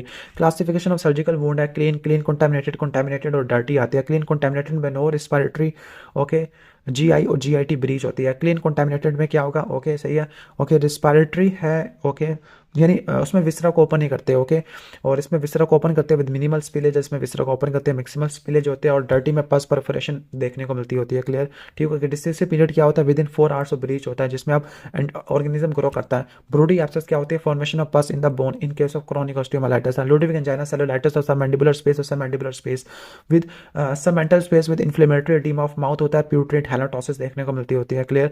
बॉयल क्या होता है, एब्सेस ऑफ हेयर फॉलिकल होता है ड्यू टू पायोजेनिक इन्फेक्शन है, क्लियर। इसके बाद कार्बंकल क्या होता है, कार्बंकल इज इन्फेक्टिव गैंग्रीन होता है सबक्यूटेनियस टिश्यू का, okay, due to staph aureus होता है, क्रेबलीफॉर्म अपीयरेंस आपको देखने को मिलती है, ओके। इसके बाद हिड्राटिनाटिस सुपराटिवा, तो मल्टीपल डिस्चार्जिंग साइनस देखने को मिलते हैं, ओके। स्वेटिया पेरिनिया में due to apocrine sweat gland involvement, paronychia infection of nail fold होता है, unguis incarnatus, okay, in growing of toe nail को बोलते हैं, ओके। इसके बाद है कि वुंड क्या होता है, break in the continuity of tissues को वुंड बोलते हैं, ओके। अब इसकी कैटेगरीज क्या होती है, ब्रियन है, वलियन है जो कि डीग्लविंग इंजरी है, कॉन्टुयन है, क्रशिंग इंजरी है, नेक्रोटाइजिंग फासाइटिस, कंपार्टमेंट सिंड्रोम है, कट्स लैसिरेशन देखने को मिलती है। इसके बाद रैंक एंड वैकफील्ड क्लासिफिकेशन है।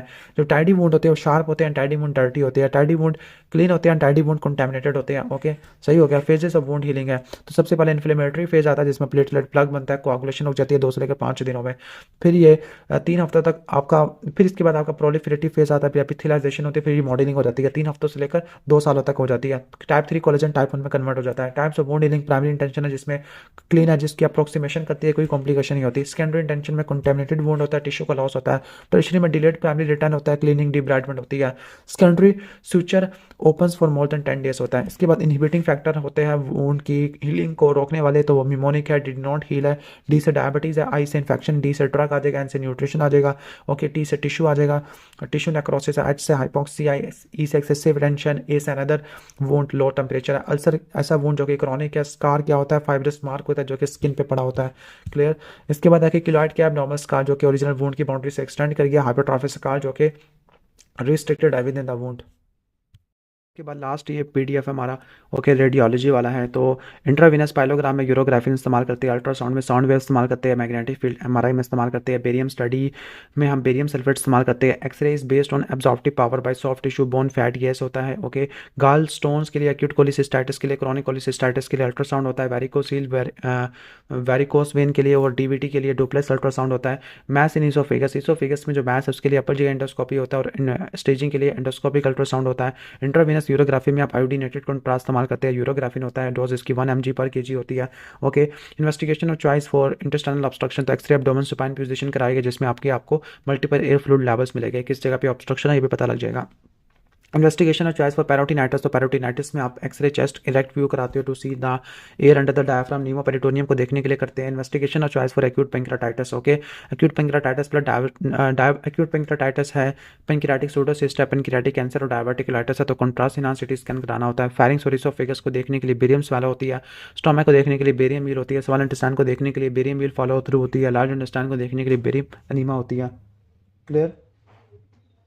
इसके बाद आ जाएगा, नेक्स्ट आ जाएगा मैमोग्राफी। अब 40 साल से ऊपर वाले में करते हैं, अल्ट्रासाउंड 40 साल से नीचे वाले में करते हैं। मैमोग्राफी में जो व्यूज़ लेते हैं वो क्रेनियोकॉर्डल या मीडियो लैटरल व्यू होता है। हीमाटोमा ऑफ स्कल को देखने के लिए CT स्कैन करते हैं, try physics CT scan. Hepatocellular carcinoma को देखने के लिए करते हैं। लार्जेस्ट ऑर्गन स्किन होता है, most common organ injured. Blood trauma में आपका स्प्लीन होता है, पेनिट्रेटिंग में लीवर आ जाता है। Investigation of choice for colon cancer, तो कोलोनोस्कोपी है। कॉन्ट्रास्ट मटीरियल जो कि MRI में इस्तेमाल होता है वो गैडोलिनम कॉन्ट्रास्ट होता है। MRI की क्या कॉन्ट्राइंडिकेशन होती है, क्रेनियल एनोरिज्म क्लिप है, कोक्लियर इम्प्लांट है, इसके अलावा पेस मेकर है, ओके। और जो रिलेटिव होती है फर्स्ट ट्राइमेस्टर प्रेगनेंसी और claustrophobia. Investigation of choice for renal stone, तो वो नॉन कंट्रास्ट CT स्कैन होता है। RCC के लिए कंट्रास्ट इनहांस CT स्कैन होता है, ओके।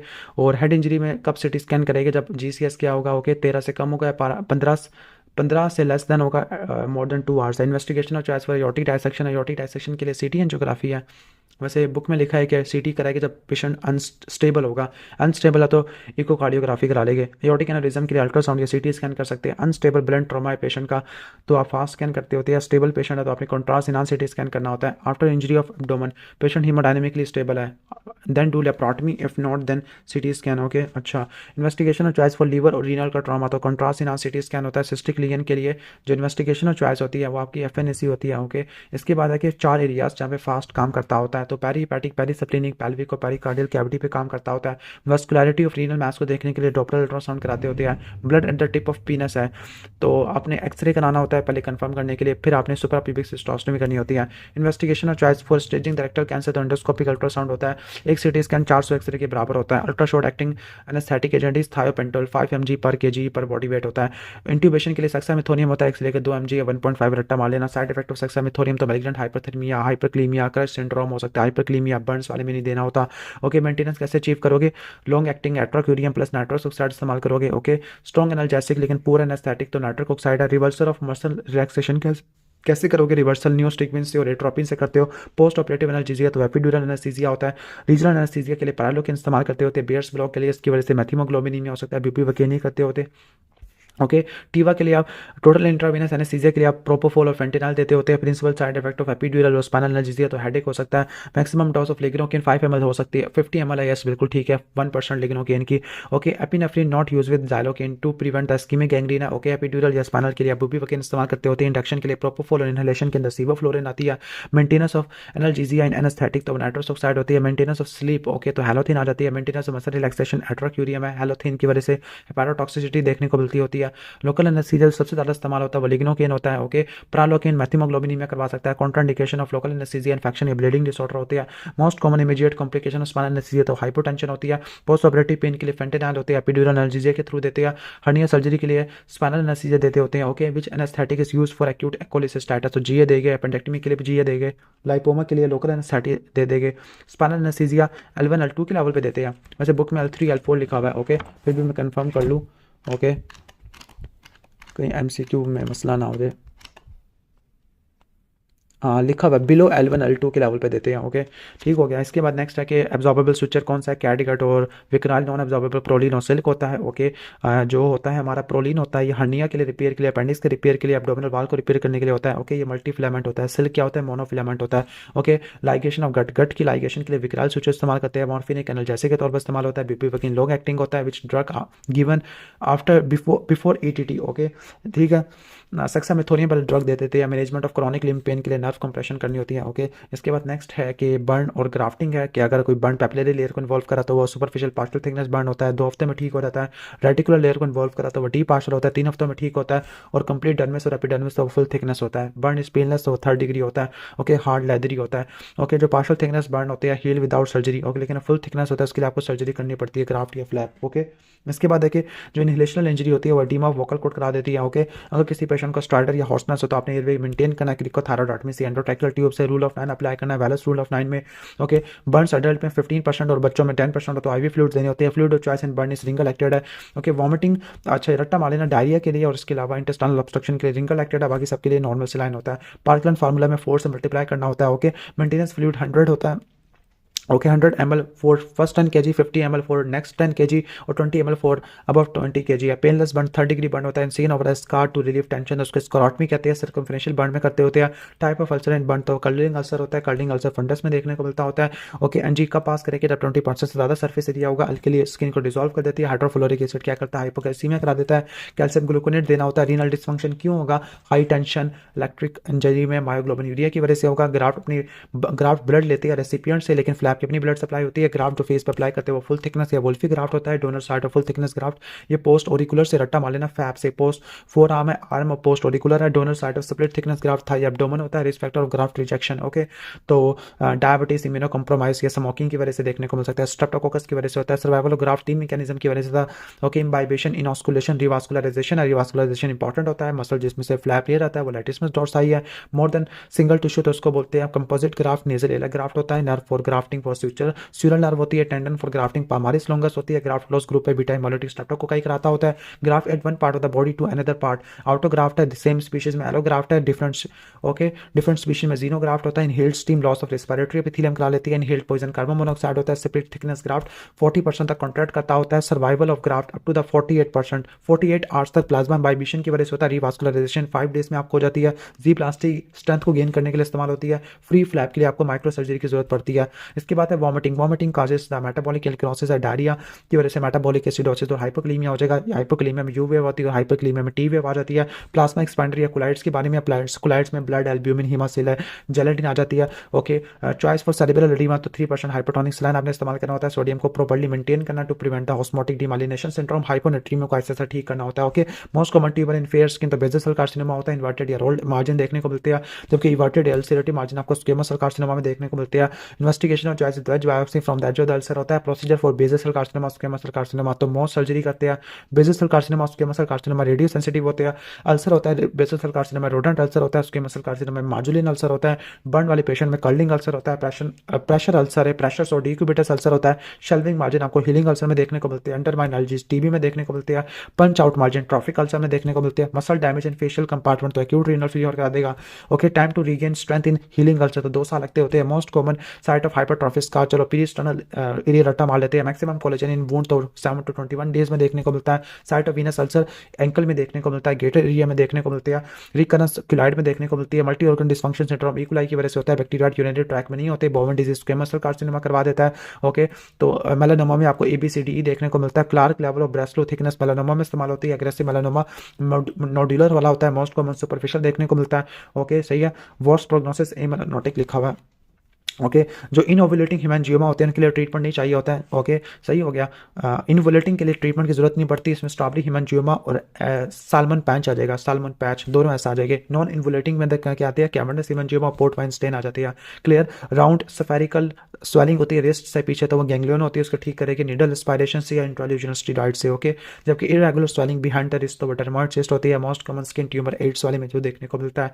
ओके, तो वो कैपोसी सार्कोमा देखने को मिलता है। ट्यूमर इन नेल बैट और पेन होगा। कोल्ड में तो वो ग्लोमस ट्यूमर होता है, स्टूडेंट एल्बो और लेकिन नॉन बर्सक इन्फ्लेमेशन को बोलते हैं। हाउस में नी प्री पेटिलर बर्सक इन्फ्लेमेशन को बोलते हैं। Treatment of okay bursa excision करना होता है। Tumour in line below the angle of mouth, angle of mouth से लेकर एयर लोब्यूल से लाइन से जो नीचे होता है वो स्क्वेमस सेल कार्सिनोमा ऊपर होता है। Basal cell carcinoma squamous cell carcinoma lymph node को इन्वॉल्व करता है, बेसल सेल कार्सिनोमा इन्वॉल्व नहीं करता।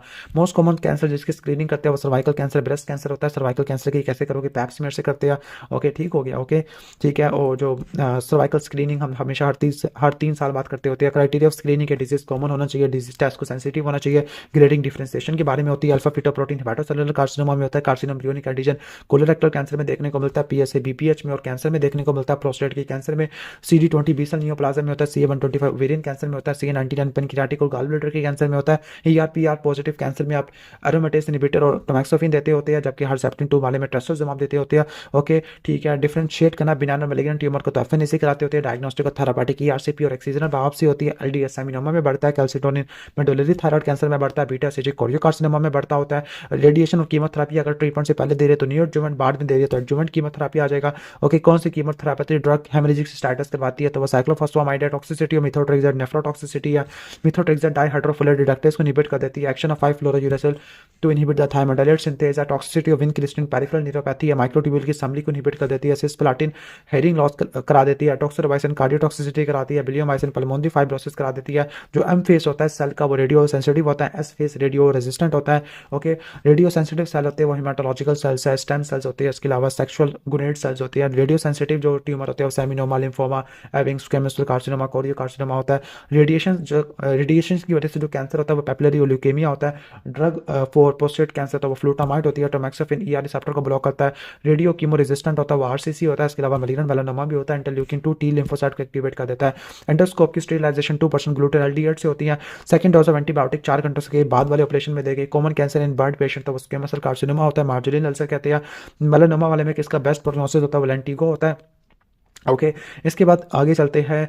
ओके, तो sterilisation is a killing of बहुत बैक्टीरिया एंड स्पोर्स होती है। अगर ग्लव्स की कैसे स्टेरिलाइजेशन करोगे, आउटोक्लेविंग से करोगे। आउटोक्लेविंग 121 से कर सकते हैं, 15 पाउंड्स टेम्परेचर और 15 मिनट तक। और अगर टेम्परेचर 134 होगा तो 30 पाउंड्स आपने कर देनी है। लेंस, स्विचर और प्लास्टिक्स के लिए आप इथाइलिन ऑक्साइड आप इस्तेमाल करते हैं। थर्मोमीटर और स्टेथोस्कोप के लिए अल्कोहल करते होते हैं। रिस्पिरेटरी ट्रैक इक्विपमेंट्स के लिए फॉर्मेल्डिहाइड है। फ्लोरा 40 के लिए सोडियम हाइपोक्लोराइड होता है। लेप्रोस्कोपी कोलिसिस्टेक्टमी की क्या कॉन्ट्राइंडिकेशन होती है, COPD होता है। एक पेशेंट है जिसको हेपेटाइटिस B से प्रिक हो गया। ओके, अगर डॉक्टर वैक्सीनेटेड नहीं है तो आपने इम्यूनोग्लोबुलिन देना है। ओके, और वैक्सीनेशन देनी होती है। Okay, immunoglobulin with in the 7 days. Okay, और अगर वैक्सीनेटेड है देन चेक द ओके, ठीक है, इम्यूनोग्लोबुलिन की लेवल चेक करनी है। अगर इम्यूनोग्लोबुलिन लेस देन 10 है ओके तो आपने वैक्सीन देनी होती है। वास्कुलर डिसऑर्डर में आ जाते हैं haemorrhage at the time of surgery, तो उसको प्राइमरी सर्जरी, प्राइमरी हेमरेज कहते हैं। Haemorrhage within the 24 hour reactionary होता है, 7 to 14 सेकेंडरी हेमरेज होता है। Fever after the surgery atelectasis की वजह से होता है, 48 ईयर्स में देखने को मिलता होता है। Disruption of all layers of wound, इसको वुंडीसिस कहते होते हैं। Most common cause of death after surgery, तो वो पोस्ट ऑपरेटिव निमोनिया होता है। पोस्ट ऑपरेटिव फीवर कैसे डिफाइन करेगा, 38 से ज़्यादा होना चाहिए 2 पोस्ट ऑपरेटिव डेज में, या 39 होना चाहिए फर्स्ट पोस्ट ऑपरेटिव डे में। अगर येलो ग्रीन पस आ रही है इसका मतलब कोई फिस्टुला बन गया है। पेन ऑन काफ मसल है, रिलीव ऑन रेस्ट है तो इंटरमिटेंट क्लॉटिकेशन देखने को मिलता है। Signs of ischaemia, pain, paraesthesia, pulselessness, paralysis, pallor, poikilothermia होता है। लैलिस सिंड्रोम अयोर्टोइलिक ऑब्स्ट्रक्शन की वजह से होता है, इंपॉर्टेंस करवा देता है। एंकल ब्रेकल प्रेशर इंडेक्स 0.5 से लेकर 0.9 हो तो इंटरमिटेंट क्लॉटिकेशन, 0.5 से कम हो तो क्रिटिकल स्कीमिया, 0.3 से कम हो नेक्रोसिस होता है।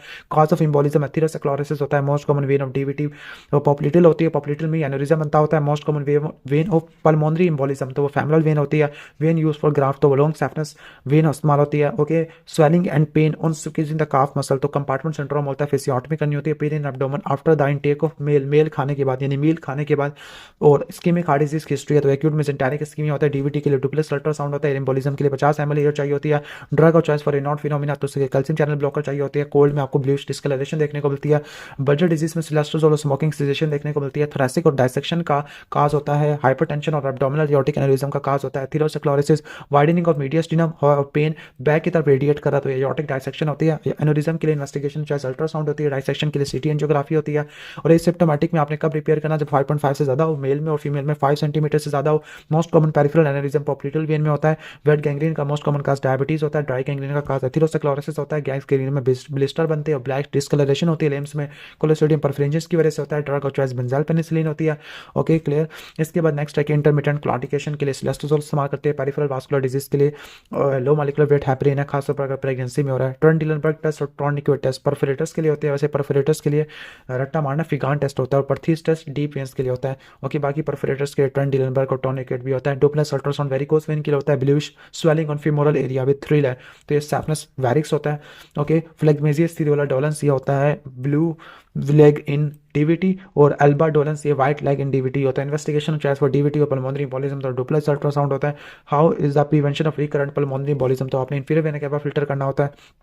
वारफिन को मॉनिटर करने के लिए आईना रेशो है और सर्जरी के 5 दिन पहले आपने छुड़वा देनी है। एंटीडोट वारफिन का विटामिन क्या होता है, एंटीडोट ऑफ हेपरिन प्रोटामिन होता है। लिम्फेडिमा फिलारियसिस की वजह से होता है। ओके, नॉक्टर्नल ब्लड स्मेयर कराते होते हैं, माइक्रोफिलरी मिलेंगे। सैक लाइक स्वेलिंग है पोस्टीरियर ट्रायंगल ऑफ नेक में विद ट्रांसल्यूमिनेशन, टेस्ट पॉजिटिव है तो सिस्टिक हाइग्रोमा होता है, उसको एक्सरसाइज करना होता है। लिम्फेंजाइटिस स्ट्रेप्टोकोकस पायोजिन की वजह से होता है। Lymph node in TB matted होते हैं। Lymph node in sarcoidosis non matted होते हैं। लिम्फ नोड इन लिम्फोमा रबरी होती है। ड्रग और चॉइस फॉर डाइथ फिलारियसिस के लिए डाइथल कार्बामाजिन होती है। अर्ली साइन ऑफ डीवीटी काफ टेंडेनेस होती है। काजोमाइग्रेटरी थ्रोम्बोफ्लेबाइटिस पैनक्रियाटिक एस्टोमा का कैंसर होता है। फुगाटी कैथेटर इम्प्लेक्टमी के लिए इस्तेमाल करते हैं। Berger disease small and medium size artery को इन्वॉल्व करता है। पल्मोनरी एनोरिज्म एमआरआई पे अच्छे से डायग्नोस हो जाता है। Common cause of VV fistula congenital होता है और एक्वायर्ड का मोस्ट कॉमन काज क्या होता है। ओके, पेनिट्रेटिंग इंजरी है most common cause of lymphoedema तो कॉन्जेनिटल हाइपोप्लेजिया की वजह से देखने को मिलता होता है। Ankle region for venous ulcer और डिजिट्स होते हैं आर्टीरियल अल्सर के लिए रीजन होते हैं। इसके बाद हैमरेज पे आ जाती है। टीबिया के फ्रैक्चर में 750 ml तक ब्लड लॉस होता है। फीमर के फ्रैक्चर में आपने 1500 ml यानी डबल कर देना है। ओके, पेल्विस बोन के फ्रैक्चर में 2 लीटर तक होता है। और शॉक और हैमरेज के लिए फ्लूइड जो चॉइस किया क्रिस्टल नॉर्मल से लाइन आप देते होते हैं। क्लियर। क्लास 1 क्या होता है, क्लास 1 15% से कम होता है। क्लास 2 15 से लेकर 30 तक होता है। क्लास 30 to 40 और 40 से ज़्यादा हो तो क्लास 4 हो जाएगा। ओके, फिस्ट का साइज होता है 500 ml के बराबर देखने को मिलता होता है। ओके, ब्लीडिंग को कंट्रोल करना तो आपने प्रेशर अप्लाई करना होता है। ब्लीडिंग फ्रॉम लीवर कैसे कंट्रोल करेंगे। ओके, पैकिंग मेथड है, packing plugging.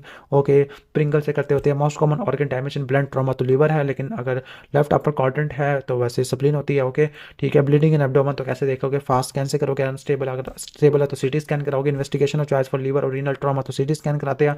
Cause of hypovolaemia तो डिहाइड्रेशन की वजह से हो सकता है ड्यू टू वॉमिटिंग है, डायरिया और ट्रॉमा है। ड्रग और चॉइस फॉर हाइपोवोलीमिक शॉक तो आपने आइनोट्रोपिक ड्रग है, क्रिस्टलाइट्स देने होते हैं। डिस्ट्रीब्यूटिव शॉक में फिनालेफ्रिन देते होते हैं। अच्छा, सेप्टिक शॉक के लिए नोरेपिनेफ्रिन एंटीबायोटिक है। ड्रग और choice for shock due to renal shutdown तो डोपामिन देते होते हैं। ओके, ड्रग और चॉइस फॉर कार्डियोजेनिक शॉक तो डोब्यूटामीन है। मसल फटीक आफ्टर एक्सरसाइज तो लैक्टेट की वजह से देखने को मिलती है। फ्रैक्चर ऑफ फीमर और सडन शॉर्टनेस ऑफ ब्रेथ है तो ये पल्मोनरी एम्बोलिज्म है। ट्रॉमा टू द चेस्ट और सडन शॉर्टनेस ऑफ ब्रेथ है तो ये निमोथोरैक्स होता है। ठीक है। इसके बाद है कि इमरजेंसी मैनेजमेंट ऑफ निमोथोरैक्स क्या होते हैं। Needle decompression mid clavicular line में सेकंड इंटरकोस्टल स्पेस में स्पेसिफिक क्या होती है। चेस्ट ट्यूब इंट्यूबेशन या थ्रैकोस्टमी होती है मिड एक्सिलरी लाइन में फिफ्थ इंटरकोस्टल स्पेस में। वेन फॉर सीवीपी लाइन तो सब क्लेविन वेन होती है। इसके अलावा इंटरनल जुगुलर या फैमिनल वेन भी होती है। Cause of SOB on CVP line insertion तो एयर एम्बोलिज्म हो गया। ओके, 50 ml आपको एयर चाहिए होती है। क्लियर।